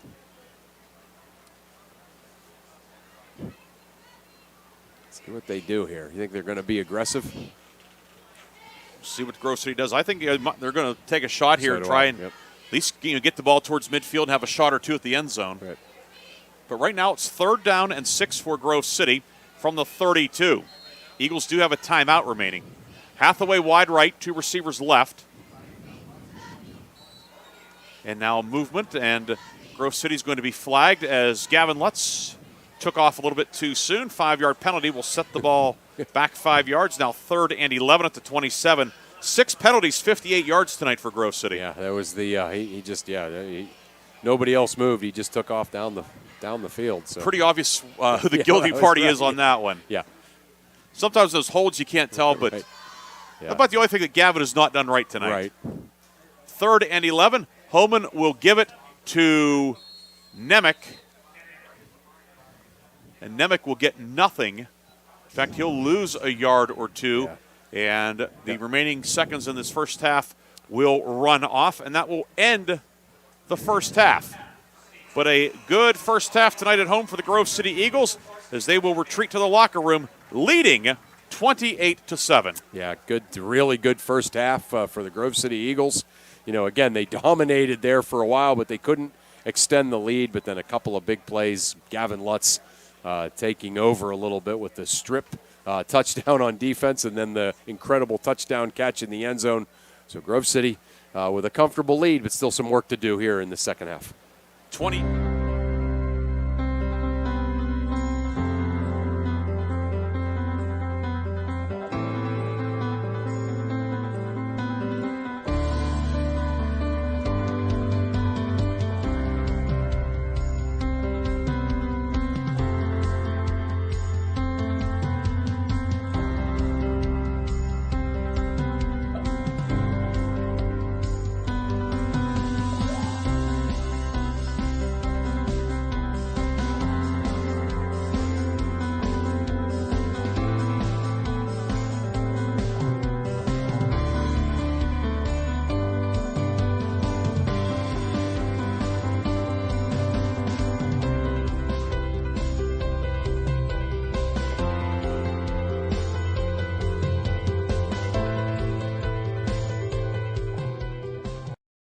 Sales and installation of roofing, painting, windows, and gutters. Shell restoration. Working with your insurance company for wind and hail claims. Plus, there's financing available too. Look for at Shell Restoration on Facebook or call 800-663-8103 for a free estimate. At the Reinhardt's Insurance Agency, quality service means a great deal on your car insurance, backed by an unconditional commitment to serve your needs. Here's Ryan Tyson. Not every situation's the same, and we really pride ourselves on evaluating the big picture to choose the best carrier. The Reinhardt's Insurance Agency. Do you need any scores? It's not the insurance they So. sell. It's the service that makes them better. The Reinhardt's Insurance Agency, East State Reynolds Street, up Hermitage, 14-7 or on online at www.reinhardts.com. 26-7. A will enables you to specify who you want to inherit your property and other assets. Healthcare documents spell out your wishes for healthcare if you become unable to make medical decisions for yourself. Naming a beneficiary for bank or retirement accounts, make these payable upon death. Have you recently accessed your life insurance coverage? Call Dave Cash Dollar or Tim Cash Dollar to review your estate needs at 724-458-5233 or stop in at 115 Erie Street, Grove City, 16127. Estate planning can involve a complex web of tax rules and regulations. Please consult an estate planning attorney prior to making any financial decisions. Registered representatives offering securities through Cetera Advisor Networks, LLC. Member FINRA JFK's up 30-0 now. Dave Cash Dollar also offers advisory services through Cetera Advisor Networks, LLC, a registered investment advisor. Cash Dollar and Associates, LLC is not a subsidiary nor controlled by Cetera Advisor Networks.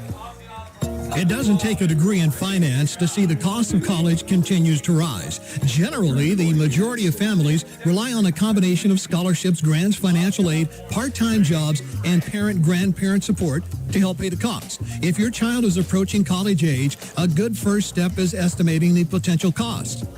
Call Dave Cash Dollar or Tim Cash Dollar to help you decide which strategy can work for you at 724-458-5233 or stop in at 115 Erie Street, Grove City, PA 16127. Registered representatives offering securities through Cetera Financial Networks, LLC, member FINRA SIPC.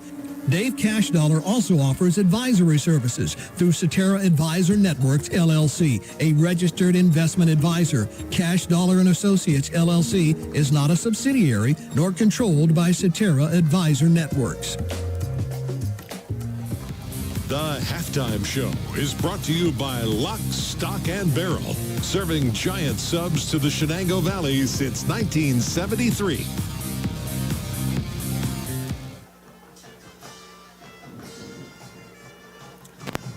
And we are back here at Grove City High School's Forker Field on a beautiful Friday night. Temperature in the mid-60s. We'll probably be in the mid-50s overnight tonight. Yeah. It's been a good first half for the Grove City Eagles here at home, leading 28-7 over Conneaut. Grove City has scored 21 straight points to take this 3-touchdown lead here at the break. I'm Ryan Briggs along with Chris Birch. Andy Ryder back in the studio producing our game. Don't forget, after the game, we'll have the O'Neill Coffee Player of the Game and the Lock, Stock, and Barrel Play of the Game. That's coming up in our post game, but we are at the half right now, and Grove City has the lead 28-7. The scoring recap in this one, Grove City took the opening drive and went 75 yards in 10 plays. It used 333. Curtis Hubbs, a 1-yard touchdown run. John Hake's extra point. Grove City had a 7-0 lead at the 8:27 mark. However, Conneaut countered quickly. Chase Carpenter returned the ensuing kickoff 65 yards back to the Grove City 27. 3 plays later, Nathan Costin hit tight end Robert Hagstrom on a 7-yard touchdown. Carpenter kicked the extra point. That tied the game at 7 with 7:07 to go in the first quarter. Grove City then retook the lead with 11 seconds to go in the first half. Anthony Nemec, a 25-yard touchdown run along the right sideline. Hake's extra point made it 14-7. And then in the second quarter, Gavin Lutz with a pair of touchdowns for the Eagles, one on defense, one on offense. 5:20 to go in the second quarter. He had a 35-yard fumble recovery for a score. Hake with the extra point, making it 21-7. And then with 1:51 to go in the half, Lutz on the receiving end of a 29-yard aerial from Hunter Homan. Hake with the extra point, 28-7 is the halftime lead. We'll come back with the individual stats, the team stats, and Chris will have the Lock, Stock, and Barrel halftime update on Sports Radio 96.7. Your monthly payment amount? Refinance and save now at the Grove City Area Federal Credit Union. The sooner you refinance, the more money you save. And for a limited time, Grove City Area Federal Credit Union will pay you up to $100 cash for every loan you bring to them. Visit the Grove City Area Federal Credit Union or online at gcafcu.org. Grove City Area Federal Credit Union. Banking but better. Equal opportunity lender. Federally insured by NCUA. Did you know Herman's Pure Spring Water can be conveniently delivered to your home or office for free? Did you know that Herman's Water in most cases is delivered only 48 hours after being bottled? Take advantage of Herman's special introductory offer. Receive your first month cooler rental and get 2 5-gallon bottles for free. That's a $20 value with no strings attached. Herman's Water in Sharpsville since 1908. Online at hermanswater.com. Herman's Water, when taste matters. Hello, Shell Restoration. May I help you?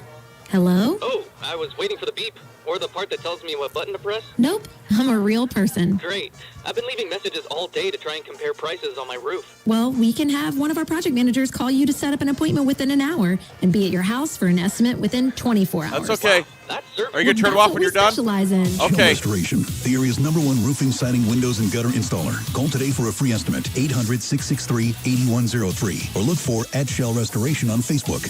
At the Reinhardt's Insurance Agency, quality service means a great deal on your car insurance, backed by an unconditional commitment to serve your needs. Here's Ryan Tyson. Not every situation's the same, and we really pride ourselves on evaluating the big picture to choose the best carrier. The Reinhardt's Insurance Agency. It's not the insurance they sell. It's the service that makes them better. The Reinhardt's Insurance Agency, East State Street, Hermitage, or online at www.reinhardts.com.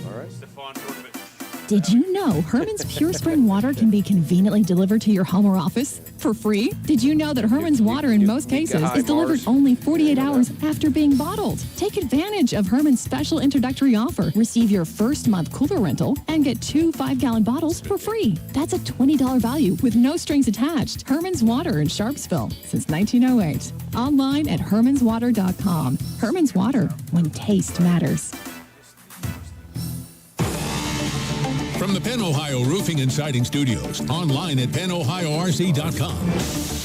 Sports Radio 96.7 WLLF, Mercer, Hermitage, a Cumulus station. The halftime show is brought to you by Lock, Stock, and Barrel, serving giant subs to the Shenango Valley since 1973.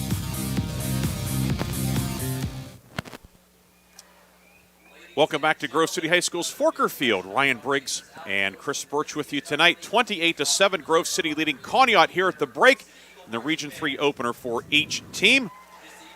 Grove City in the first half outgaining the Spartans 275-79, 178 rushing yards for the Eagles, 97 passing yards for Grove City. Eagles with 13 first downs, Conneaut 20 yards rushing, 59 passing. Conneaut 3 first downs. Individual numbers for Grove City quarterback Hunter Homan, 10 of 12, 97 yards, a touchdown, and an interception. Gavin Lutz, 5 catches, 54 yards, and a score. Joey Hathaway, 3 receptions, 35 yards. Zach Rogers, a 9-yard catch. Trey Resner, 1 catch for -1 yard. Curtis Huvis leading Grove City on the ground, 20 carries, 109 yards, and a score. Hunter Homan, 4 carries, 35 yards. Anthony Nemec, 3 attempts for 25 yards, and Lutz, a 9-yard carry.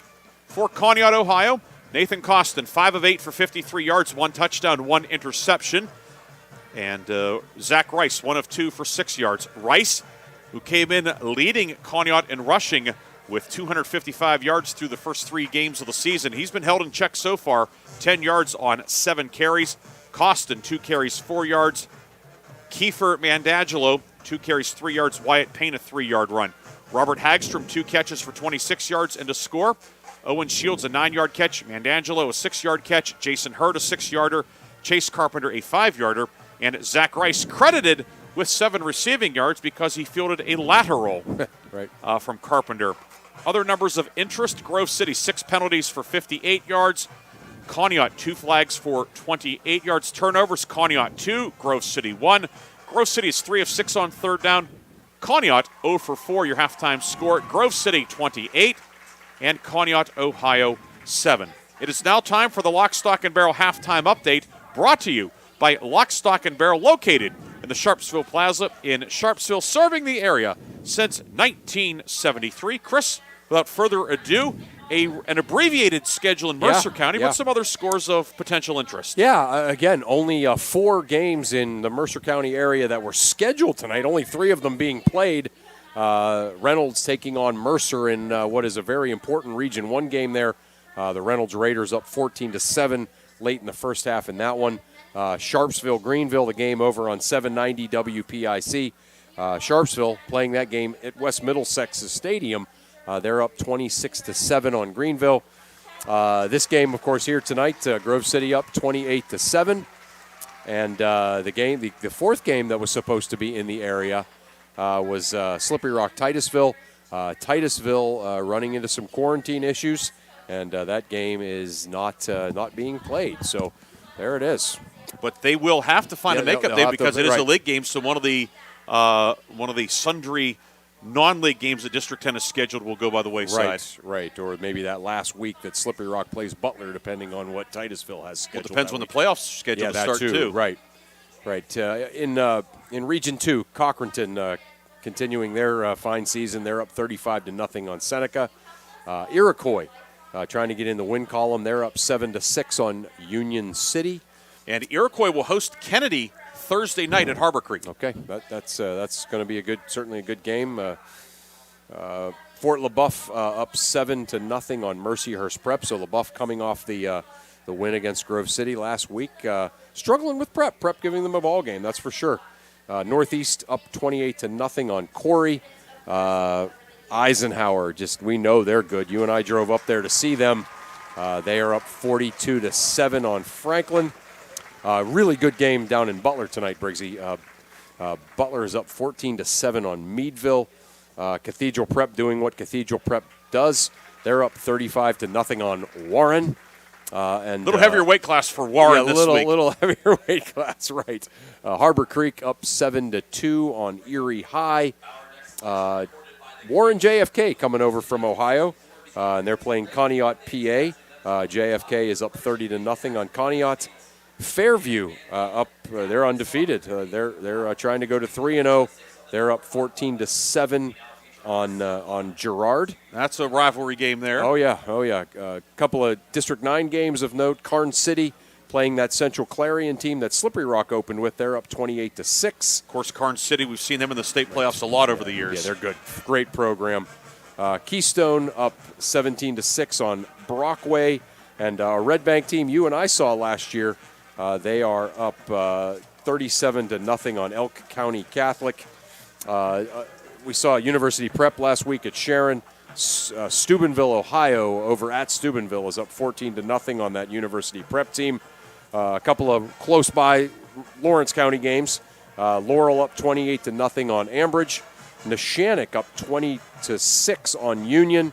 And then one more District 9 score that I forgot. Ridgeway all over Montauk, 35-0. A few Major League Baseball scores. Pittsburgh Pirates in action tonight, trailing Washington 3-1 in the bottom of the 7th. Cleveland leading Milwaukee 2-1 in the top of the 4th. And a few other scores pertinent to the pennant race. Yankees are leading at the Mets 2-1 in the bottom of the 3rd. Miami leading in Atlanta 2-0 bottom of the 3rd. Angels leading at Houston 1-0 in the bottom of the 1st. White Sox and Red Sox scoreless in the 1st. Cincinnati and St. Louis scoreless in the 1st. And later tonight, Texas at Oakland, San Diego at Los Angeles, and Arizona is at Seattle. Earlier today, Giants beat the Cubs 6-1. Our halftime score 28-7. Grove City leading Conneaut, Ohio here in the Region 3 opener. Don't forget, tomorrow, 3 games in the area involving local teams.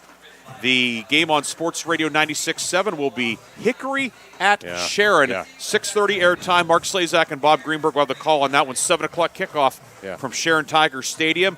Of course, we saw Sharon last week. A lot to like with that team. Hickory, big win last week. Anytime Hickory and Sharon get together, it's always entertaining. Right. Always entertaining, always a big game, important in the region. And I think both teams are really going to know a lot more about where they are, where they stand after that game next week. We don't really know yet. Are they good? Are they great? Who's better? We're going to find out some of those questions, certainly after that game on Saturday night.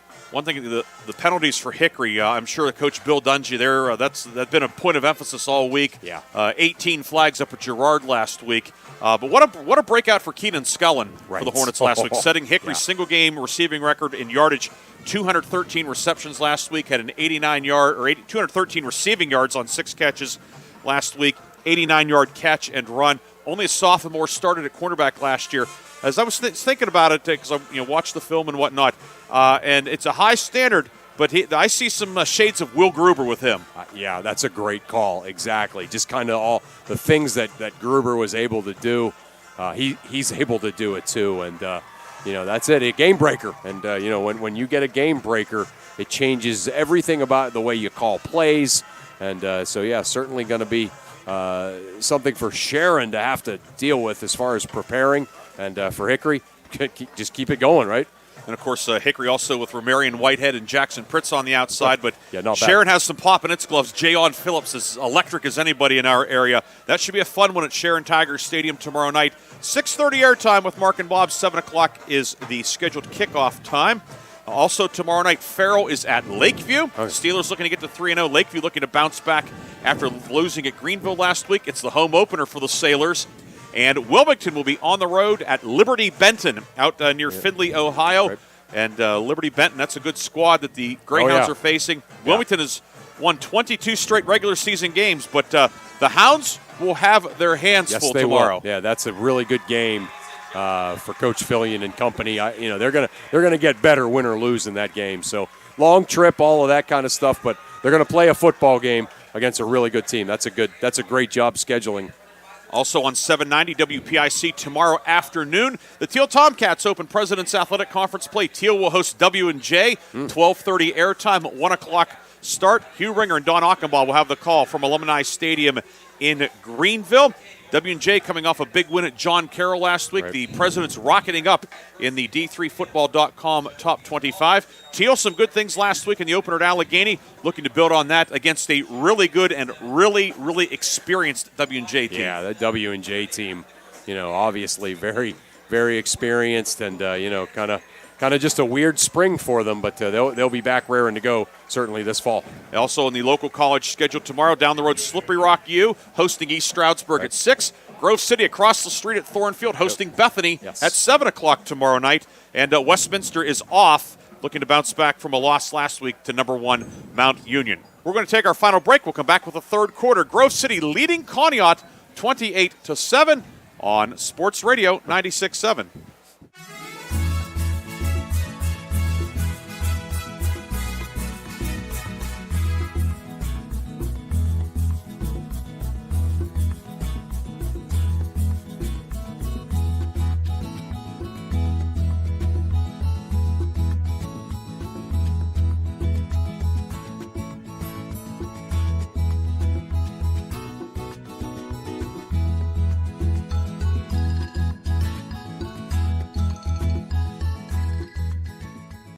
Is faster than ever.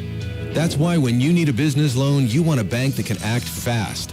Not only do you get great rates and fast answers, you get the financial advice you need to keep your business growing. It's a better way to borrow. Stop by and let's talk. Mercer County State Bank. Community-minded just like you. Member FDIC. Visit us online at mcsbank.com. The third quarter is brought to you by Warner's Homes and Improvements, making dreams come true since 1958. Okay.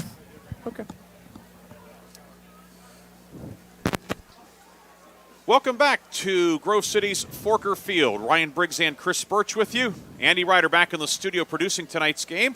Later tonight, we will have Darren Steele in the studio with the fifth quarter scoreboard show. He is, he joined Aaron last week. Aaron Byro actually off this weekend. A rare weekend off for Aaron. Right, yeah. But Andy Ryder is back there. Andy's piloting everything back there. We're in good hands with him. Andy has a full day tomorrow. He'll have the Hickory Sharon game tomorrow night. He's running the board for Teal and W&J in the afternoon. And in the morning, He will start off with Coach's Corner with George Abraham and Al Campman. You better be awake for that. Yes, so if he's not awake, he will be awake in a hurry. Right. But George and Al will be on from 9 until 11. They'll have a lot to talk about. Our games tonight, the games that are scheduled for tomorrow, and also the big slate of college football tomorrow. So that'll be on 9 to 11 on Sports Radio 96.7. Yeah, great day, great weekend for us on the Cumulus Sports Network. So excited about the second half of this one. See what happens here. Grove City with it really on the cusp of blowing this thing open, but we've seen this Conneaut team. They're certainly capable for getting a couple of scores and a couple of stops and turning the whole thing back around. They certainly are. They're capable of scoring quickly, and Conneaut will have the option to receive to start the third quarter. A couple of, the dessert items on the Lock, Stock, and Barrel halftime update. I know Tom Reisenweber he's watching tonight or listening along. A couple scores he's interested in. Third quarter, Otto Eldred leading Cameron County 8-6. And at halftime, Kane leading Bradford 20-18.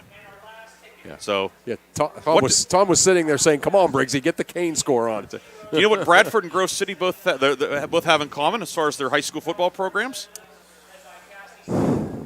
I don't. They both were former members of the Northwest Conference. Okay, there we go. Grove City was in it from 1971 to 1980. Bradford joined in the mid-'80s. Right. You remember those couple of years there where it seemed like Slippery Rock and Grove City were trading off belonging in that region that Bradford was in. So you had to take the Bradford trip every other year, once a year, to go up there. So a program that, oddly, some of our local schools are very familiar with. Fortunately, we didn't get sent to do any games we up there. We didn't somehow, yeah. Yeah, I think Bob went to call a playoff game there. Bob did Sharpsville and Port Allegheny up there in the state playoffs. That's right. Game that Port Allegheny won, pulled out late. Yeah, I think I got a text from Bob that night with a, "Wow, is this a long way?"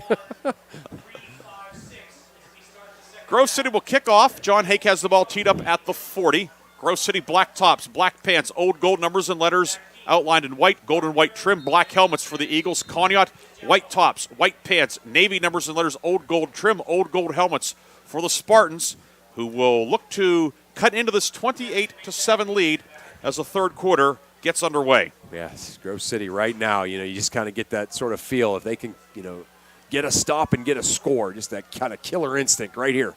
Hake's kick downfield. Carpenter will field it at the 5, drops it, now picks it up at the 8. Upfield to the 15, trying to get outside the numbers. He cannot. He will be driven out of bounds, shy of the 20-yard line. Had flashbacks to the first kickoff that he fumbled, picked it up, and ran it back 65 yards. No such luck there as Conneaut faces a long field to start the third quarter. Yeah, he didn't quite get the same bounce he did on that first one. On that first one, the ball kind of bounced right up to him, and he was able to reverse the field with some momentum. That time, it just kind of killed all his momentum. Grove City doing a great job covering it. Ball marked at the 16-yard line to start the third quarter with 11:53 to go in the third. Conneaut comes out, and it's Mandangelo at quarterback, and he will roll right. He's under pressure, throws it in the flat, tipped incomplete, intended for Hagstrom, the tight end. Zach Rogers there in coverage. It is 2nd and 10. Yeah, they went to Hagstrom early on that scoring drive, but those weren't rollouts. They weren't rolling it out and trying to throw it to the tight end, as Hagstrom's a heck of an athlete and a good football player, but he's not going to be able to reach back and make that catch. That's a tough catch for a wide receiver even. Good pressure by the Grove City defense, too, to make Mandangelo throw a pass he really didn't have his feet set to throw. 2nd and 10. Corlew will line up in the slot. Some confusion for the Spartans, trying to get everybody aligned properly. Rice is the deep back on 2nd and 10 from the 16, and the give is to Rice, and he hits the pile and will fight forward to about the 20-yard line. Gain of 4 on the play. It will be 3rd down and 6. As we see Ahern in on the stop. Conneaut 0 for 4 on 3rd down tonight. Yeah, and that has been a problem for them, not being able to keep the offense on the field. Obviously they have the one scoring drive, and they've done some good things, but they have not yet really been able to sustain a drive other than the scoring drive, which was on a short field. Gain of 3 officially to the 19, 3rd and 7. And Mandangelo keeps it, breaks one tackle, looking to get upfield. He is popped by Lutz, and Lutz will drop him back at the 17-yard line. Gavin Lutz on 3rd and 7 comes up with a tackle for loss. And we have some whistles at the end of the play. So Grove City man a little slow to get up. We have a flag. Riley Smoot looks like he's indicating that there may be a flag. Yeah.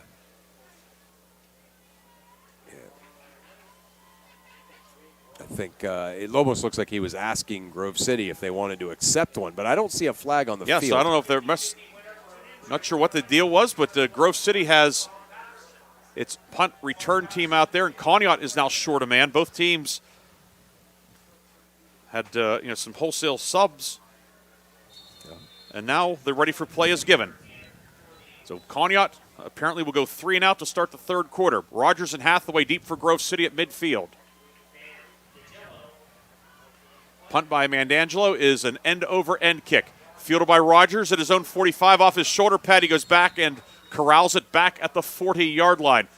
Good field position for the Eagles, but the Eagles probably were expecting to start this drive at least on the Conneaut side of midfield. Yeah, give the certainly the Conneaut punt team a lot of credit. Rogers not able to haul that in. Had he caught that clean, obviously he would have been able to pick up some yards down that sideline. So yeah, Conneaut a bit of a break there, but Grove City still taking over 1st and 10 with some pretty good field position on their own 40, with a real chance right here to kind of deliver the knockout punch. Eagles come out, the double tight set, and now they will shift. Homan comes out to the near side as a receiver, and it's a snap back to Zach Rogers, who of course is the backup quarterback. Rogers across the 45, up to the 47, 48-yard line. A new wrinkle thrown in by the Eagles. Yeah, I love it. Yeah, and again, you're right. Zach Rogers played several games last year at quarterback. So, yeah, I love it.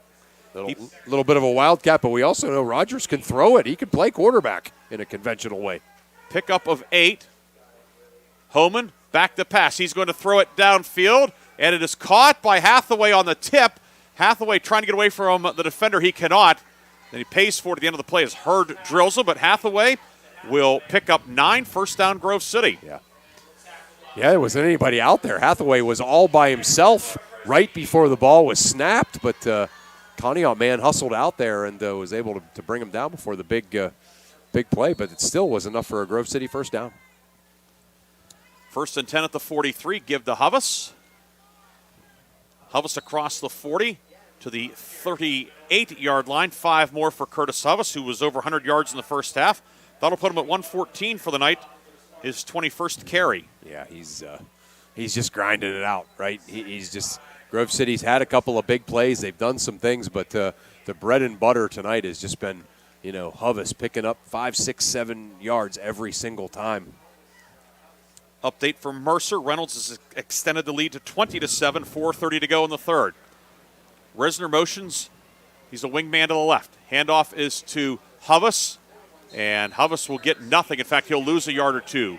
Hagstrom and Bowen combine on the stop. No gain for Curtis Huvis. 3rd and 5 now from the 38. Yeah, those are the guys you don't want to run into on Conneaut's defensive line, right? Especially Hagstrom. So a good job for the Conneaut defensive line. Resner wide left, Lutz and Hathaway to the right.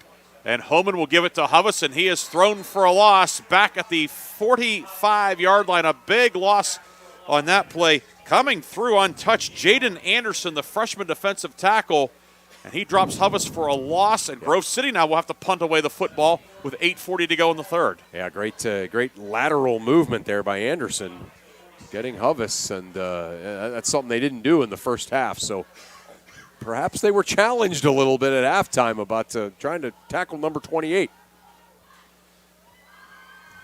Grove City to punt for the first time tonight. Hake is the punter.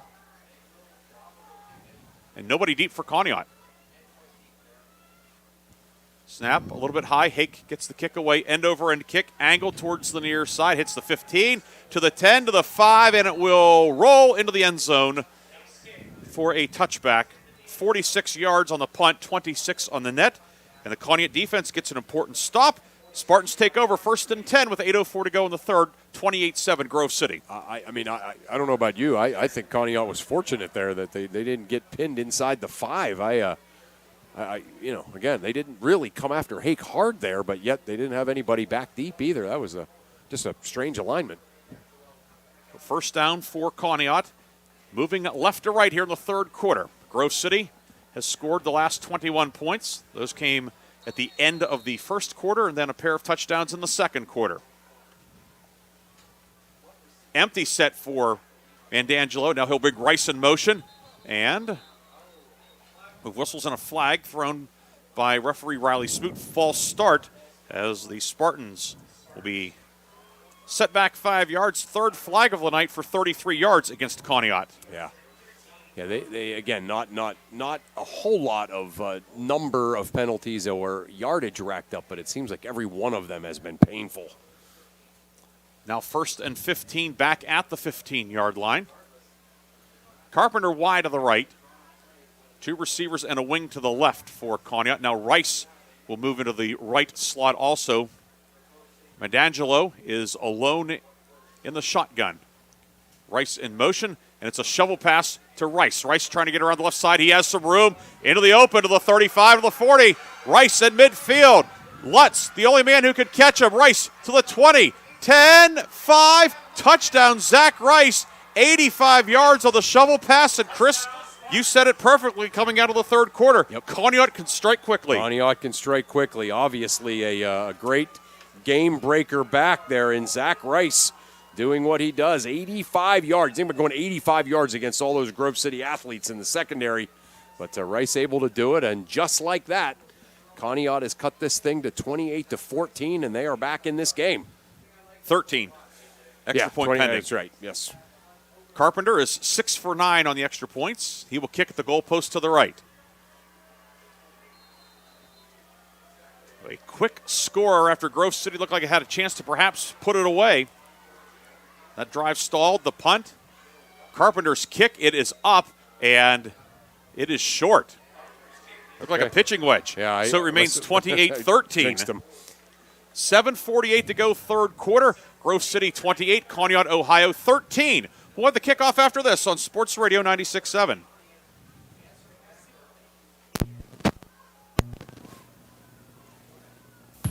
The third quarter is brought to you by Warner's Homes and Improvements.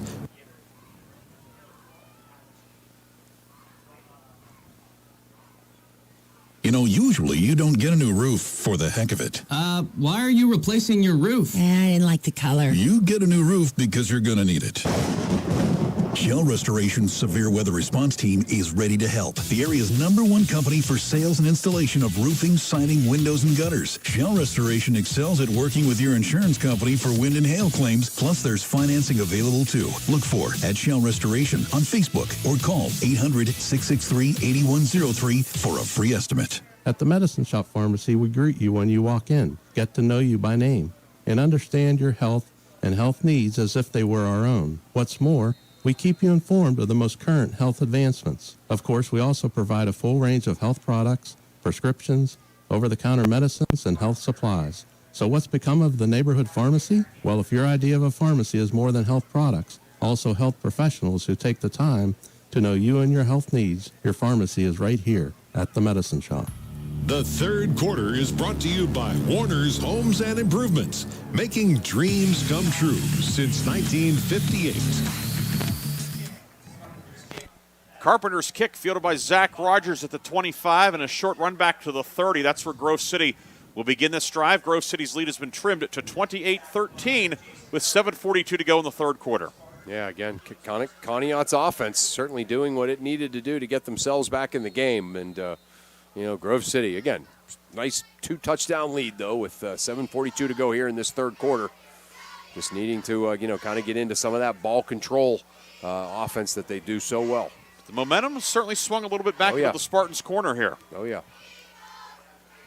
Eagles move right to left on the far right hash. Hunter Homan in the shotgun will give it to Huvis. Huvis stumbling into the hole, gets about 3. We'll see where he's marked down. The knee might have hit back at the 32-yard line.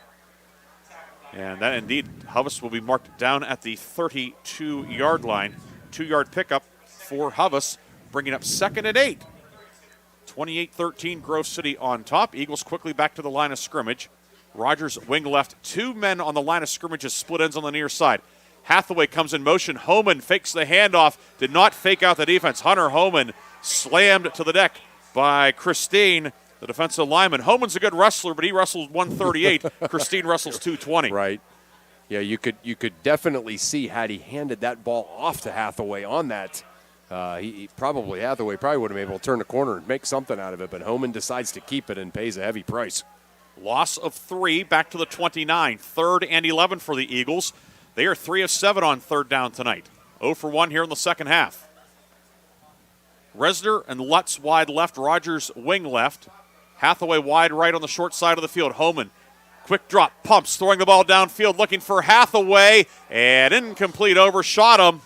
A lot of hand fighting downfield between Hathaway and Gleason, and Grove City a 3 and out, and Conneaut, after scoring on the long shovel pass to Rice, looks as if it is going to regain possession. How about that? Again, this Conneaut team, we could tell. It's just one of those deals where sometimes you watch a game go on and you think eventually, this one team is going to pull away from the other team, but you don't get that sense here necessarily. This Conneaut team obviously has some talent, some game breakers, and a little bit of metal, a little bit of grit here. So Grove City going to have to dig deep right now as Conneaut about to get the football back. Hake the punt, high snap. He fields it, however.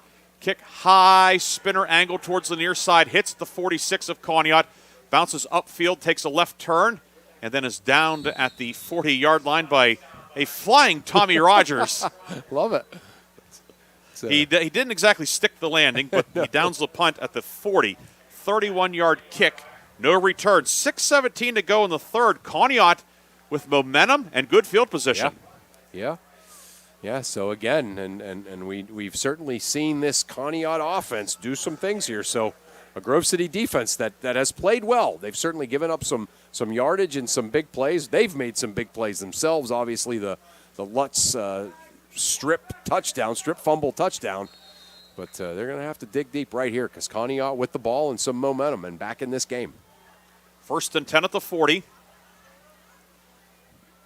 2 receivers in a wing, and the quick option pitch to Rice on the left side, and he is going to be brought down by Nate Wadsworth, who came flying through. Now a flag at the end of the play, and the Eagles may offset that defensive play with a post-play penalty.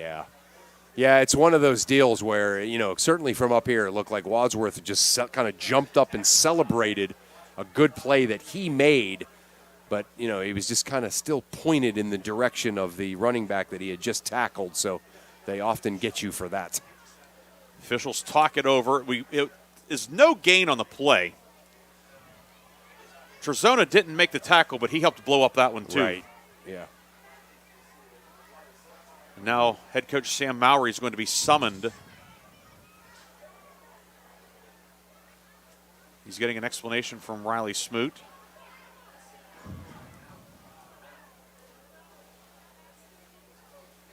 Personal foul against Grove City. So they did not call unsportsmanlike conduct. But either way, it's 15 yards and a first down for Conneaut in Grove City territory. 7th flag of the night for 73 yards against Grove City. Yeah. Yeah, and that was, again, that was just one of those deals where, you give him kind of the benefit of the doubt that he was just celebrating. But the problem is he was celebrating it sort of right over top of the running back that he just tackled. They're always going to call that. 1st and 10, Conneaut at the 45 of Grove City. 3 receivers to the right, Kiefer Mandangelo at quarterback. Quick pass downfield, caught by Carpenter on the quick slant. He'll have the first down and a few more yards down to the 30. Hathaway brings him down and call it 14 yards to the 31, and all of a sudden, Conneaut humming on offense. Yep. Yeah, again, you and I kind of talked off air a little bit about the possibility of this, just seeing this Conneaut team the way they've played, so... Yeah. Spartans have it on the far left hash, moving left to right. Corlew, the outside of 3 men on the near side. Mandangelo under pressure. Pumps, and he's going to be sacked and brought down for a big loss back at the 45-yard line. Tommy Rogers hauls him down for a loss of 14 on the play, and a big play by the defensive line. Yeah, Tommy Rogers there just did complete grit to try to get in there and make sure that he could not complete that pass. You certainly, if you're the Conneaut coaching staff, you're like, why didn't you throw the ball out of bounds? They mark the passer down at the 42, a loss of 11, bringing up 2nd and 21. With 5:13 to go in the third, ball back at the Grove City 42-yard line. Hurd is the slot man inside of Corlew. Max Gleason's the inside man. And it's a delay draw, give to Rice. Zach Rice up the middle of the 35. And the ball knocked loose. It's punched out of there by McCready. Still loose. Scramble for it. And who has it? It looked like Trezona had the first chance at getting it for Grove City. They got it. Eagles come up with it. Fumble recovered back at the 34-yard line.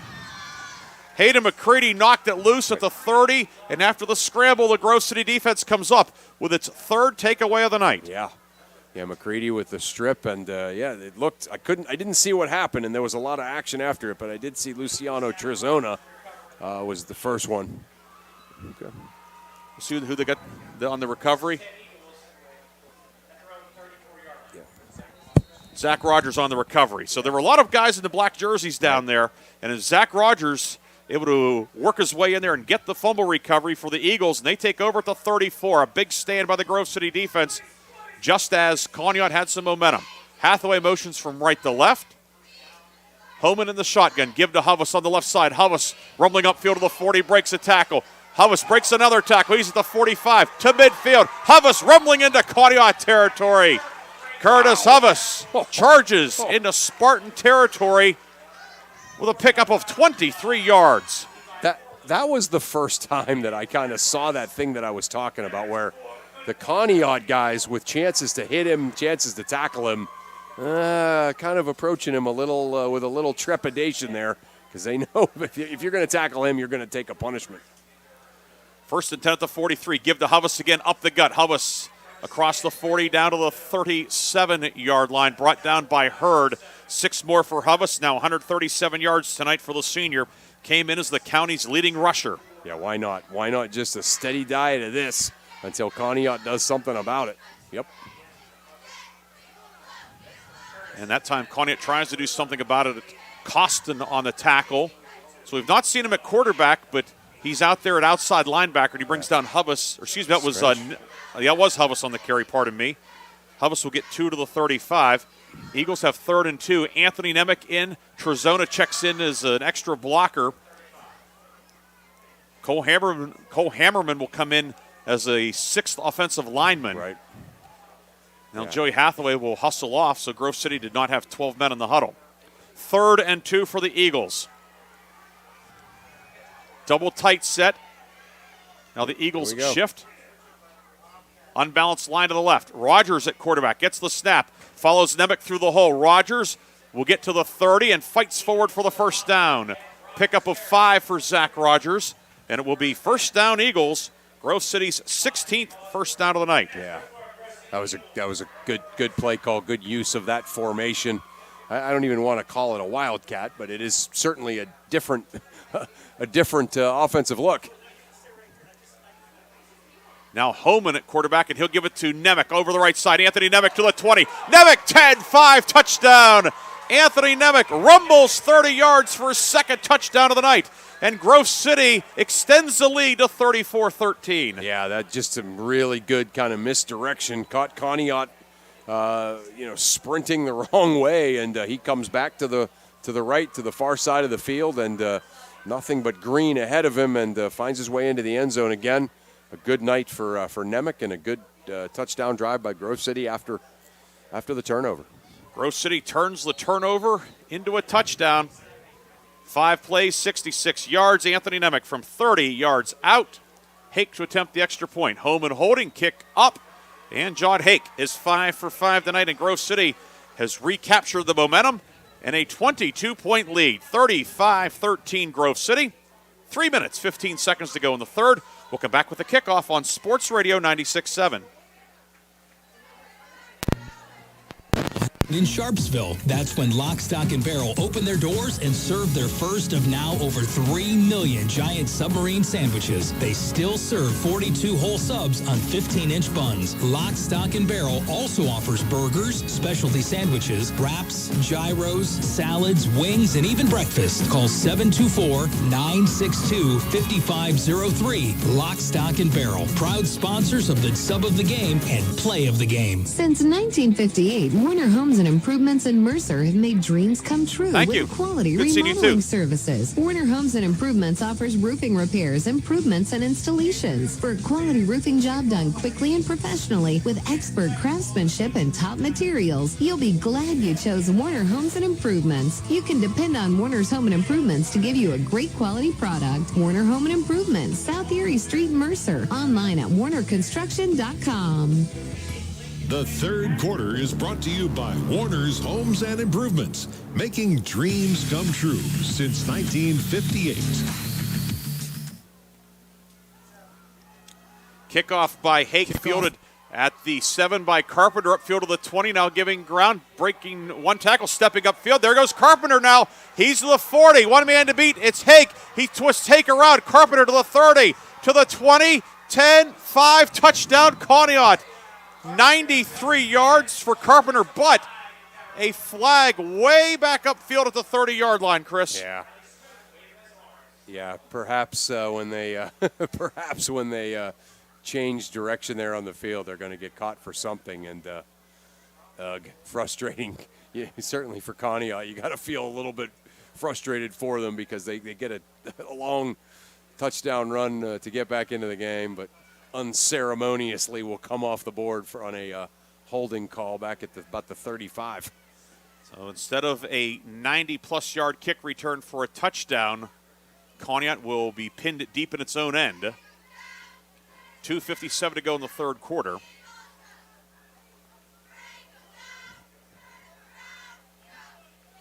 So Conneaut maintains possession, but obviously no touchdown. Those holding, it will be 10 yards from the spot.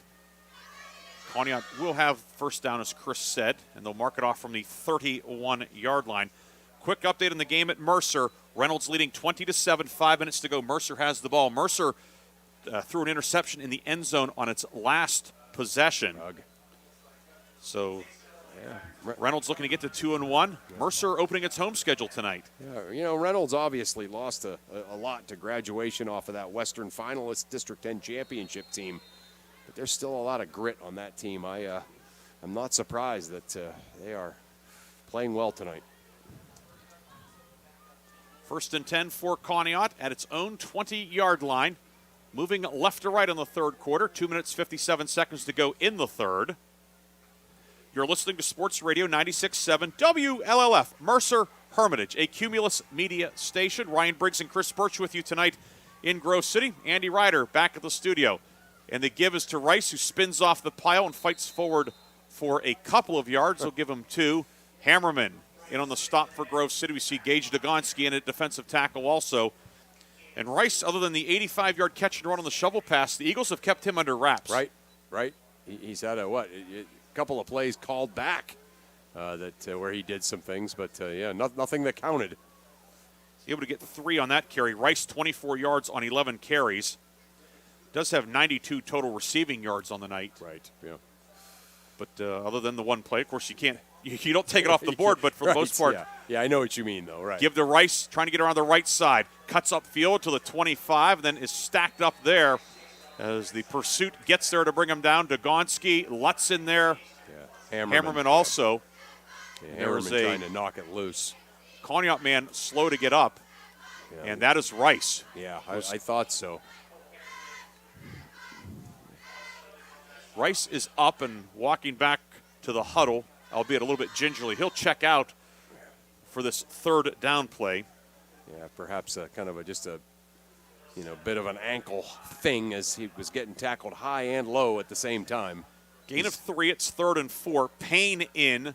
The tight ends Hagstrom and Bowen check out. Gleason checks back in for this 3rd and 4 with 1:37 to go in the third. Conneaut 0 for 5 on third down tonight. 3 receivers to the left on the wide side of the field. Carpenter will be singled up on the near side. That's the short side of the field.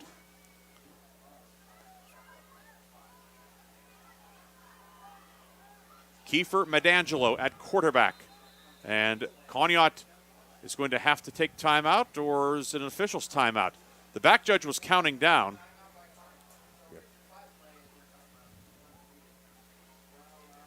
Yeah, I think it was a Conneaut timeout, Ryan. We've had no official indication as of yet, however. No, maybe not. That was strange. Hey, the referee says reset the play clock to 25. One thing to keep in mind, at Jocelyn Field, Conneaut's home field, they have play clocks in the end zones. Right. Grove City does not. Right. On 3rd down and 4, Medangelo keeps it, and he is brought down by the interior of the defense. There's a flag that came out at the end of the play, right at the pile. Jacob Blair wrestles him to the turf. It's a pickup of 2, but it will be 4th down. But what's the penalty? Personal foul, face mask against Grove City. Okay. So that will be a 1st down for Conneaut. Short gain, and then 15 on the penalty gives Conneaut a new series of downs. Yeah, that was right at the moment of the tackle. We saw that flag come flying down right on top of the play. So now this is stepped off 15 yards to the 43, and will be 1st down for Conneaut. 7th 1st down of the night for the Spartans, and for Grove City, 8 penalties. 88 yards. Yeah, that's not going to make Coach Mowry and company very happy there.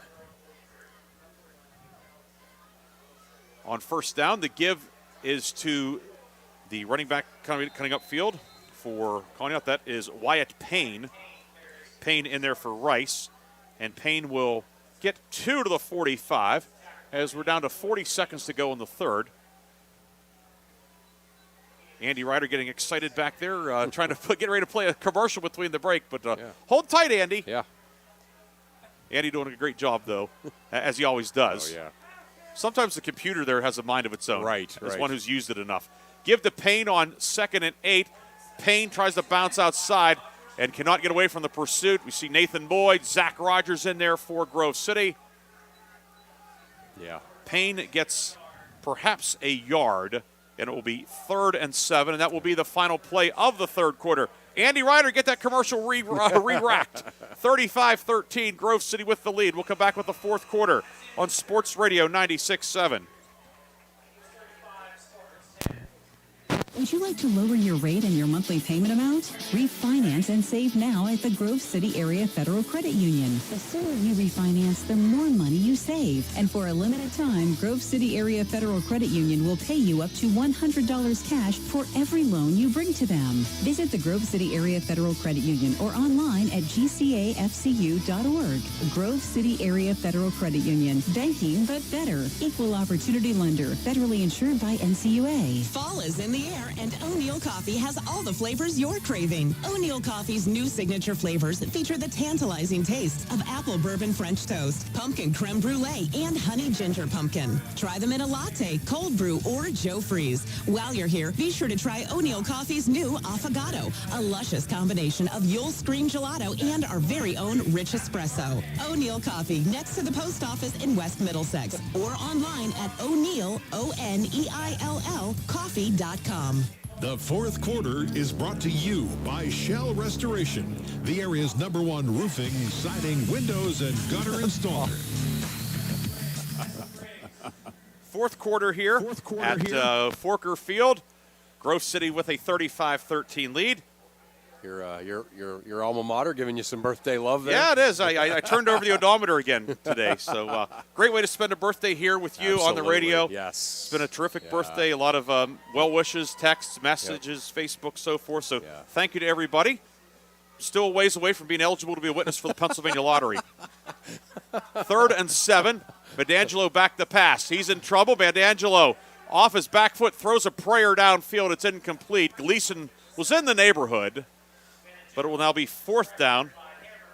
at the 46-yard line. Between your September 10th birthday and my January 24th birthday, we've spent quite a few birthdays together, either at a football press box or at a gym somewhere. Although with basketball doing games 3 and 4 days a week, my birthday is only on Friday about once every 6 or 7 years. That's true. Yeah. Seemingly always like once every 20 years. Right. I always end up with that Tuesday birthday or something. But it's a great to spend the day. Every Friday night with you, Chris, but this one as well. Definitely. 4th and 7. After the incomplete pass, Medangelo to punt, presumably, and he will kick. The quick kick sends it downfield. It will hit at the 25. It rolls to the 15. It continues to roll. Gleason watching it, and it will roll out of bounds at the 6. Back upfield, a couple guys getting tangled up. Medangelo, the punter, and Joey Hathaway, perhaps talking about how they were going to celebrate my birthday. I don't think that. No. They are going to sort this one out. The ball down at the 6-yard line. It's a punt of 48 yards with no return.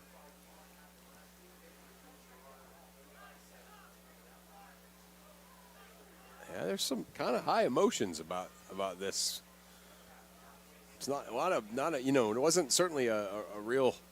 Wasn't like anything we saw last week. No, right, exactly. But both coaches kind of upset about calls and what happened, and so the officials with some things to sort out.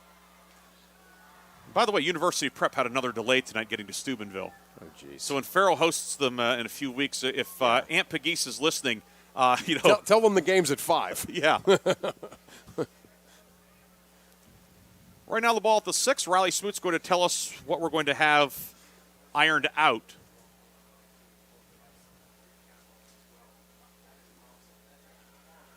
Wow. Hey, holding against Grove City. Then personal foul against Conneaut. Okay. So the guess is they'll go half the distance back on the hold, which will go from the 6 to the 3, and then forward 15 for the personal foul. But we'll wait for the umpire, Will White, to officially step it off. 11:42 to go in the 4th. It's 35-13 Grove City. So that actually, in some ways, certainly works out well for Grove City. Yeah, you lose 3 and gain 15. Right. Yeah, because I know your math isn't your strong suit, but I might not be. I can estimate that's a good thing for Grove City. Yeah. And they mark the hold off 3 yards, and then we'll jog forward 15. So Grove City will have it at the 18-yard line after that. Yeah, that's. So the hold takes it back to the 3, and then forward 15. Here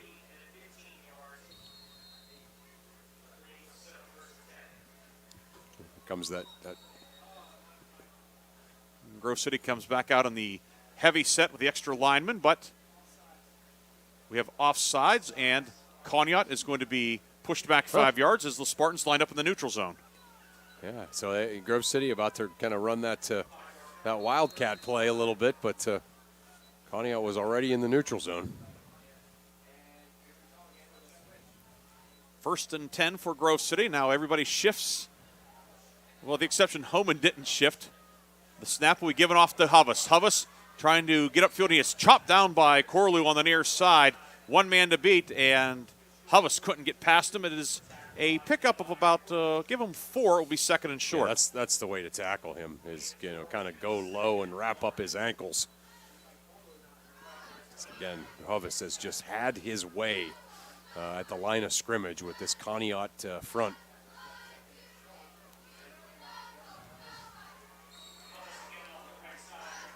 Give to Hovas this time over the right side. He's out across the 30 to the 34. He'll have the first down and a few more. Yep. It'll be first down Grove City. Yeah, 11 minutes and 10 seconds to go here in this football game. Grove City up 35-13 with the football. And you certainly anticipate Grove City, what they would love to do is put together a 5 or 6 minute drive here, resulting in some points. Hovas now 29 carries, 150 yards. Homan turned the wrong way, handed it to Hovas. Hovas had nowhere to go, and he'll be thrown for a loss back at the 31-yard line. Costin on the stop for Conneaut. Loss of 3, bringing up 2nd down, and now Grove City will bring out the heavy guys, Trezona and Hammerman out. Receivers checking back in for this 2nd and 13 play. Ball to 31 of Grove City. Nemec back in at running back. Resner and Rogers wide right. Pereira's out there too.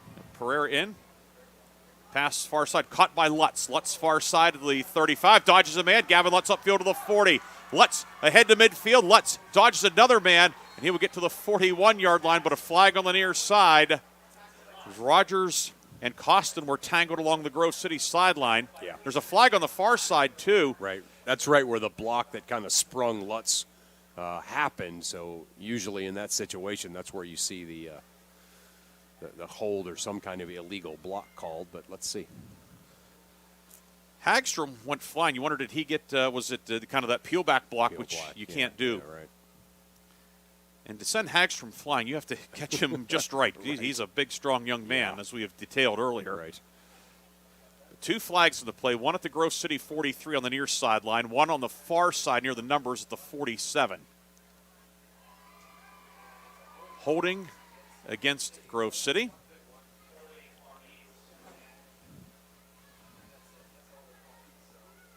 Okay. And then a dead ball penalty, personal foul, Grove City. Dead ball, personal foul, Conneaut. So those are offsetting. Okay, so it's just the hold. Yep, the hold is enforced from the spot, which was the 46. It goes back 10 yards to the 36. And it will be 2nd and 8 for Grove City at the 36-yard line.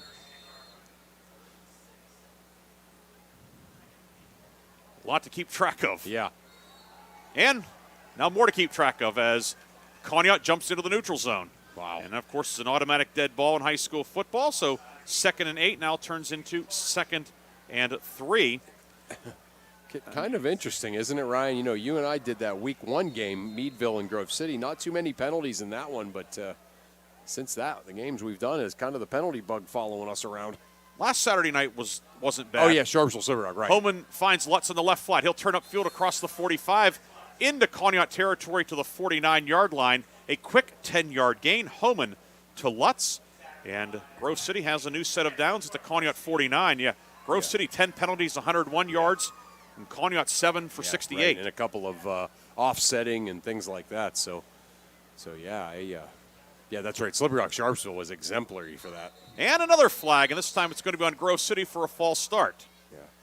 A couple guys on the left side getting a head start on things. The ball will be moved back onto Grove City's side of midfield. It will be 1st and 15 now. 9:43 to go in what has been a very stop and start 4th quarter. Grove City on top, 35-13. Yeah.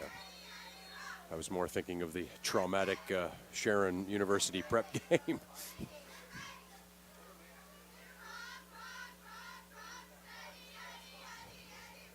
First and 15 at the 46. 2 receivers to the right, 2 to the left. Homan back to pass, swing pass, and it's caught by Nemec in the left flat. Nemec upfield to the 40. Wow. Nemec to the 30. The big guy rebel to the 15, to the 10, 5, touchdown. Anthony Nemec with a hat trick.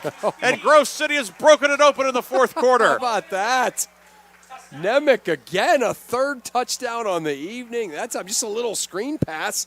Looked like he was going to maybe pick up a few yards. Then, all right, he got a 1st down. And then all of a sudden, he just rumbles out, gets into some space right down the sideline. Nobody from Conneaut going to catch him.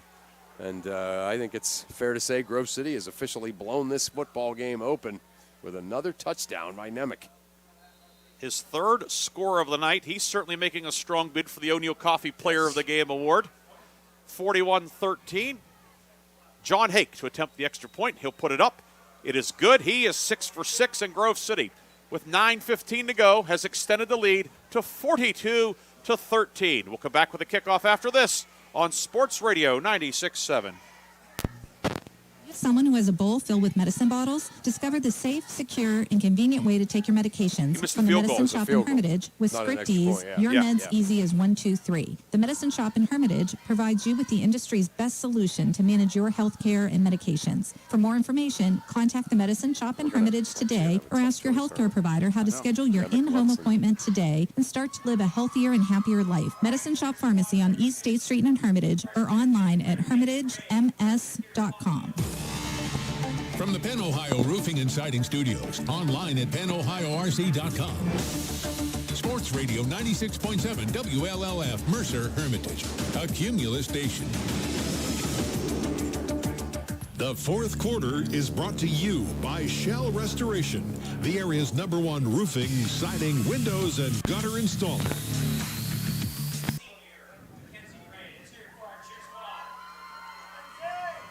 Anthony Nemec, his third touchdown of the night, 54 yards on the catch and run on a screen pass. And Grove City has opened up a 42-13 lead. Nemec with 2 touchdown runs, then a touchdown pass. 25-yard run, 30-yard run, 54-yard pass.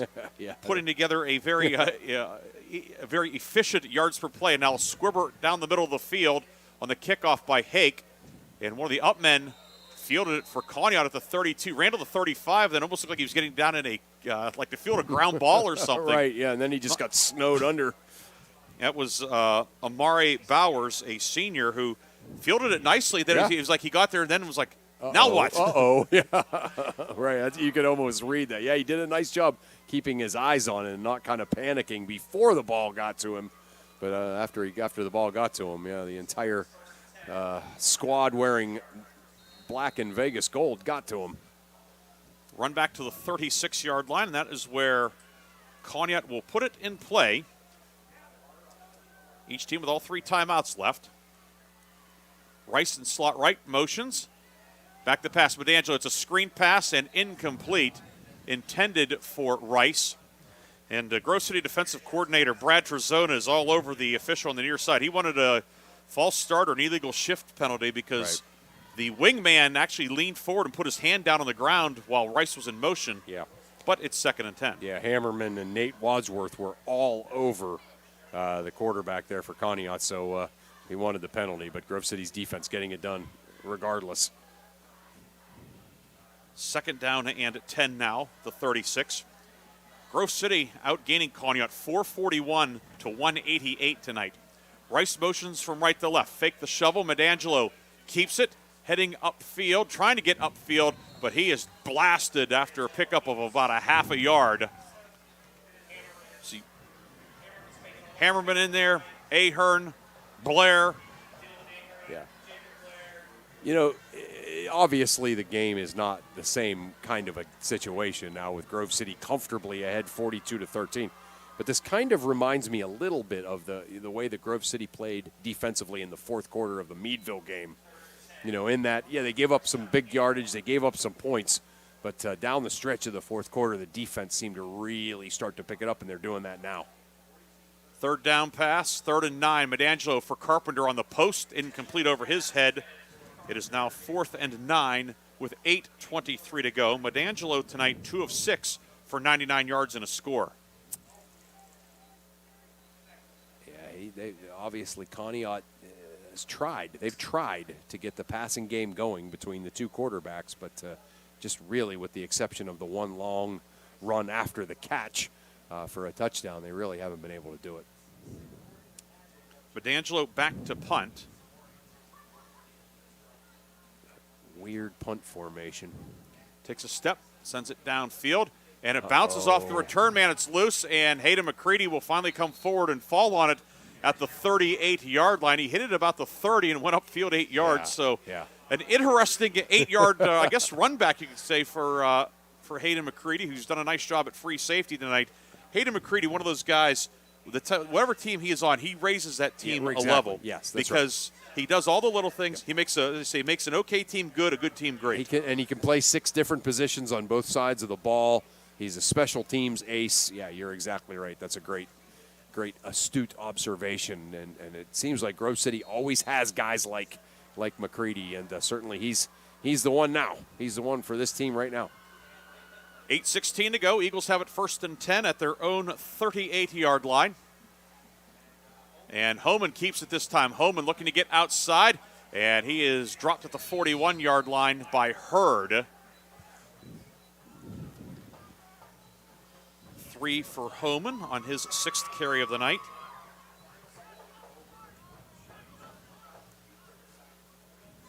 Six carries, 35 yards.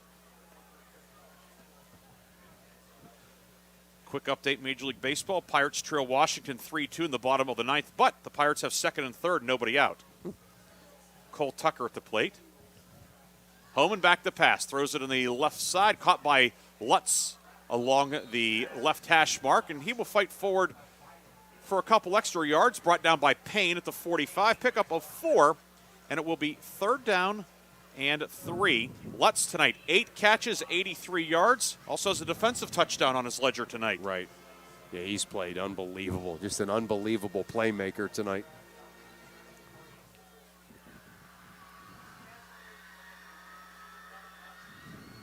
Third and 3 at the 45. Homan in the pistol with Nemec off his right hip. 2 receivers to either side. Now Rogers motions right to left. Pulls up as a up back, give to Nemec. Nemec up the gut, has the 1st down into Conneaut territory to the 49. It looked like he was one shoestring tackle away from being off to the races. Yeah, how about that? Yeah. And again, you know, obviously the 2 sports are very different as far as keying on players, but, you know, again, it seems like Conneaut keying on some of the game breakers, and they kind of let Nemec a little bit unchecked, and he's made them pay for that big time as he is just kind of run all over them. Hand off to Nemec over the left side this time. Crashes ahead to the 46 of Conneaut. 2nd and 7. Nemec 6 carries, 64 yards tonight, 118 total yards from scrimmage as we approach the 6-minute mark here in the 4th quarter. Yeah, clock still moving here on this 2nd down and 7 play for the Eagles. Homan throws it near side, incomplete. Intended for Zach Rogers over his head. Coverage over there by Costin, who was bearing down on him quickly on Rogers. It's incomplete. 3rd and 7, stops the clock with 5:58 left. I'd love to get the story on Costin, who I actually thought was hurt, Ryan, but no, he's played on defense the entire game. I thought Conneaut's offense was in much better sync when he was the quarterback. He was 5 of 8 for 53 yards, a touchdown. He had the interception. Yeah, he got yanked. Yep. He got gonged after that. Yep. Gong, that's kind of an outdated term, isn't it? He got the hook. Yeah, he did. Yeah, which is, again, I'm not 100% sure that was a good move. 3rd and 7. Give to Nemec, and Nemec is spun down in the backfield. Hurd from that linebacker spot, knifes through and brings down Nemec for a loss of 3, and it's 4th down and 10 for Grove City. 4th and 10. Maybe 4 down territory under normal circumstances, but you'd maybe have to think here maybe Grove City play field position. No, they won't. Homan stays out there, and the offense is going to stay on the field. 5.5 minutes to go in the ball game. It's 42-13 Grove City. Don't forget O'Neill Coffee, player of the game, lock, stock, and barrel, play of the game in our post game. And then it'll be Darren Steele. That's Darren's real name. That's a great radio name, but Darren will have the 5th quarter scoreboard show tonight. Yeah. Bob Greenberg, I presume, will join him also. Yeah, I'm excited that Darren's joined us, and it'll be a lot of fun to have him in the studio for the postgame. And we're going to wait at least a little bit more for Darren because we have a timeout. Grove City takes its first timeout. 5:08 to go. Eagles lead Conneaut, Ohio, 42-13. Back with Grove City's 4th down decision on Sports Radio 96.7. The 4th quarter is brought to you by Shell Restoration. At the Reinhardt's Insurance Agency, quality service means a great deal on your car insurance, backed by an unconditional commitment to serve your needs. Here's Ryan Tyson. Not every situation's the same, and we really pride ourselves on evaluating the big picture to choose the best carrier. The Reinhardt's Insurance Agency. It's not the insurance they sell. It's the service that makes them better. The Reinhardt's Insurance Agency, East State Street, ShellRestoration.com. The fourth quarter is brought to you by Shell Restoration, the area's #1 roofing, siding, windows, and gutter installer. On 4th and 10, Homan back to pass, and he is going to be sacked. Homan able to get back to midfield, but brought down there. Eric Woods, senior defensive tackle for Conneaut, engulfs Homan at the midfield line. Yep. And Grove City will turn over the ball on downs with 4:59 to go. Conneaut taking over at midfield. Yeah. Going to take over at midfield here. Again, Conneaut has done some good things, but obviously time is most likely going to run out on them here. But certainly if you're them, you've got a lot of things to feel good about as you head into this schedule now that, will include Slippery Rock and Sharon and Hickory and Titusville. These good, larger-than-them schools here in sort of central western PA. And so, yeah. I'm impressed just with Conneaut, considered 2A in Pennsylvania parlance. Good roster size, good size band, and a nice following of fans. I mean, one thing I've noticed just, and I'm not sure what it is, but a lot of the schools in Eastern Ohio, the numbers are good over there. We hear some of the schools in our area for for various reasons, but and on 1st and 10, it's going to be Gleason off the right side. Took the snap, and he will take it inside the 35 to the 33-yard line. Max Gleason, who's done a little bit of everything tonight for Conneaut, takes the ball to the 33, gain of 17 on his first carry of the night. Yeah, I was just going to say. Gain of 17, I should say, to the 33. Gleason has been a defensive whiz, but, man, get that man the football.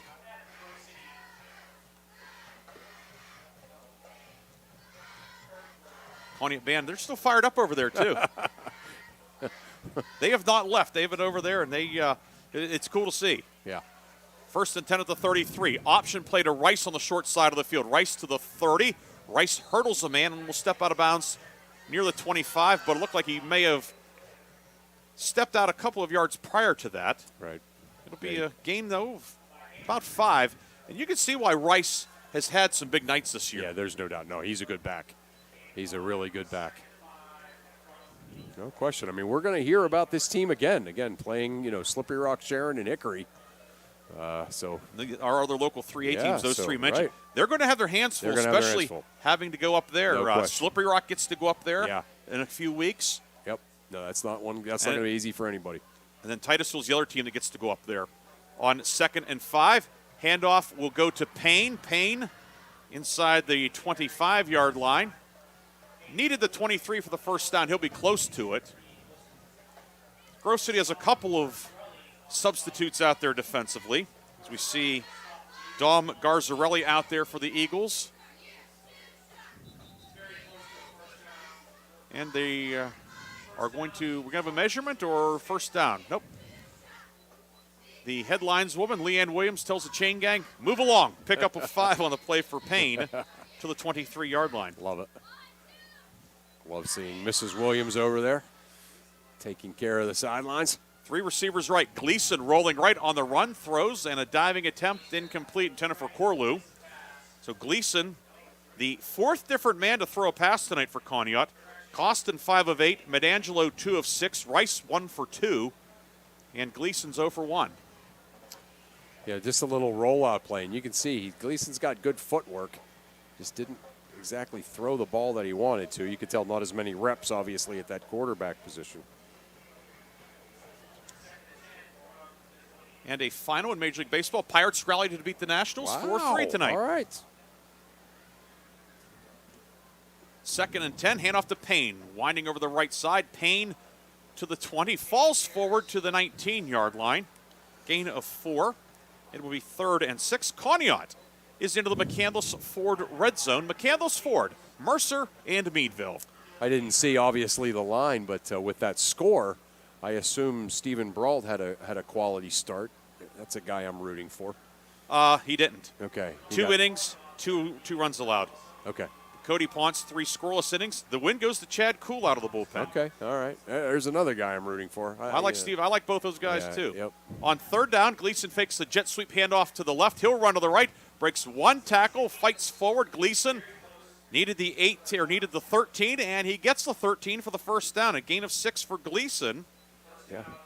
And that is Conneaut's first third down conversion of the night. Yeah. Spartans had been 0 for 8. Yeah, I like Gleason at that quarterback position. You know, obviously he's the third quarterback they've tried.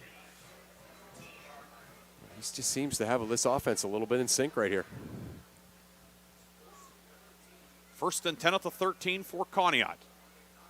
Gleason will throw the shovel forward. It's to Medangelo, who's now at slot receiver. Medangelo inside the 10. Pickup of 5. It will bring up second down. Grove City will send in Clayton Martin, a freshman, in for the first time tonight. And it's going to be Boyd checking out for the remainder of this one. Big one for Grove City next week, Chris. Yeah, it's going to be a lot of fun. A showdown with Slippery Rock at Troy Allen Stadium. Veterans Night at Slippery Rock. So that should be a really, really spectacular evening. Gleason throws it downfield. Was tipped at the line, but caught. Touchdown. Carpenter makes the catch, an 8-yard touchdown with 2:16 to go for the Conneaut Spartans. Yeah, and Gleason certainly making his case for to get some more looks at the quarterback position, and picks up the first down on the last play and then gets the touchdown here. Gleason, a sophomore, wearing number 23. Yeah, he's made some great plays on defense tonight, and he's kind of one of those athletes on this team that we've talked about all night. And Conneaut will go for one here as Carpenter is out there. Caught the touchdown. Hurd is the holder. 2:16 to go, kicking at the goalpost to the left. Snap is good, hold is good, kick on the way, it is up, and it's good. Carpenter is 2 for 3 tonight. And Grove City's lead has been cut to 42-20. 2 minutes, 16 seconds to go. We'll come back with more fourth quarter action after this on Sports Radio 96.7. Fourth quarter is brought to you by Shell.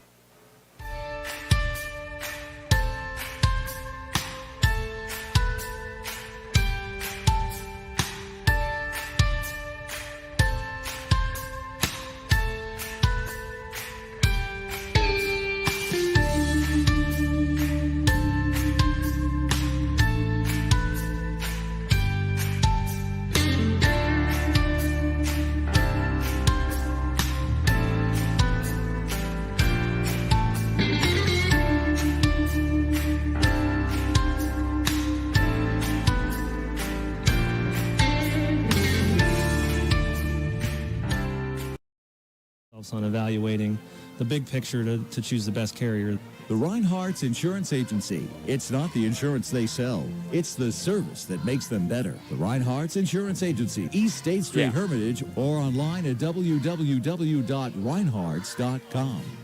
The fourth quarter is brought to you by Shell Restoration, the area's #1 roofing, siding, windows, and gutter installer.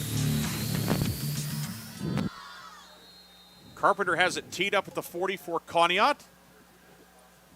And he will send this one downfield. It will hit at the 15 to the 10, and it will skip out of bounds shy of the pylon. So Grove City will take the ball at the 35-yard line with 2:16 to go. Again, after the game, we'll have the O'Neill Coffee Player of the Game, Lock, Stock, and Barrel Play of the Game, and we're going to have to put our heads together for both of those awards tonight, Chris. Yeah, we've had a plethora of great plays, and certainly three guys jump to mind that have had unbelievable nights for this Grove City team. So yeah, we got to work it out for us a little bit. Eagles 1st and 10 from their own 35. Pereira wide left, Lutz slot left. Homan is the quarterback. And the give is to Huvis. Huvis trying to get upfield, breaks one tackle. Huvis across the 40, stumbling forward to the 44-yard line. Huvis picks up 8 more as we come up on the 2-minute mark.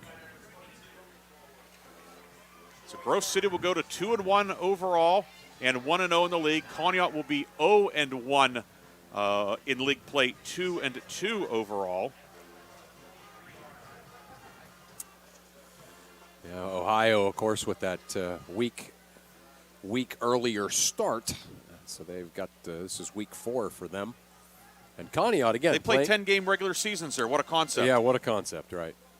And have the state championship typically over, right, before the first before the first weekend in December. Conneaut will be back in Mercer County next week at Hickory. Oh, boy.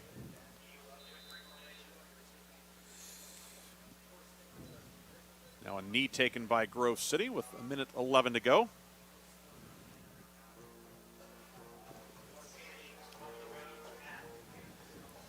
May need one more snap here, then that will do it. Conneaut has 3 timeouts left, but Spartans, wisely electing not to take them. Yeah. But Grove City was not easy tonight. No, absolutely not. At one time a 42-13 lead, and so you think, but no, this is a good quality Conneaut team, and all of our local teams here in region play are going to have their hands full with this team from Ohio. Homan takes the knee on Grove City's 69th and final offensive play of the night. Clock will wind down. Grove City will win it 42-20. The Eagles defeat Conneaut, Ohio in the first ever meeting between the teams. Chris and I will come back with a full postgame after this on Sports Radio 96.7.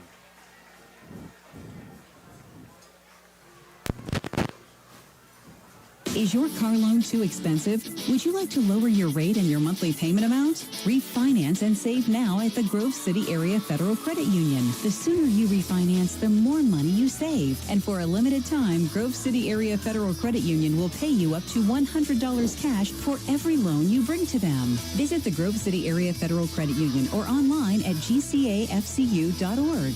Grove City Area Federal Credit Union. Banking, but better. Equal opportunity lender. Federally insured by NCUA. See you guys. Take it easy. See you, We're Bob. discussing what does a roof See you. mean Thanks. to you? Thanks, guys. It means that I don't get rained on when I'm inside. It means I can play my music loud and the neighbors can't hear it. It allows my family to safely shelter in place. It means that we can be protected from outside germs. It's where we can dance through the quarantine. To me, a roof means a home. The Penn Ohio Roofing and Siding Group can help keep your family safe now more than ever. Go to PennOhioRC.com to start your installation today. At the Reinhardt's Insurance Agency, quality service means a great deal on your car insurance, backed by an unconditional commitment to serve your needs. Here's Ryan Tyson. Not every situation's the same, and we really pride ourselves on evaluating the big picture to choose the best carrier. The Reinhardt's Insurance Agency. It's not the insurance they sell. It's the service that makes them better. Reinhardt's Insurance Agency, East State Street, Hermitage, or online at www.reinhardts.com. Most people have good intentions about saving for retirement, but few know when they should start and how much they should save.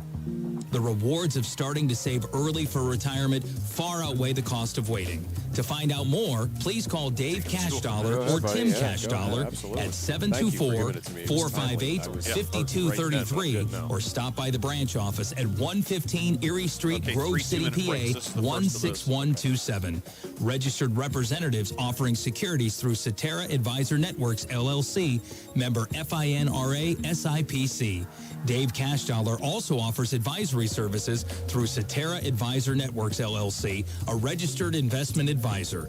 Cashdollar and Associates, LLC, is not a subsidiary nor controlled by Cetera Advisor Networks.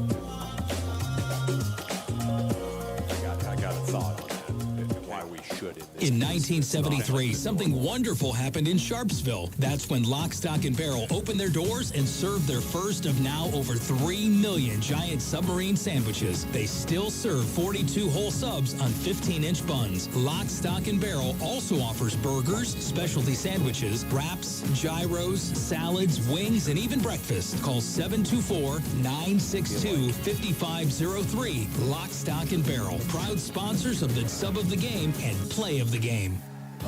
The Fifth Quarter Show is brought to you by O'Neill Coffee. Great taste delivered since 1951. And proud supporters of the Player of the Game.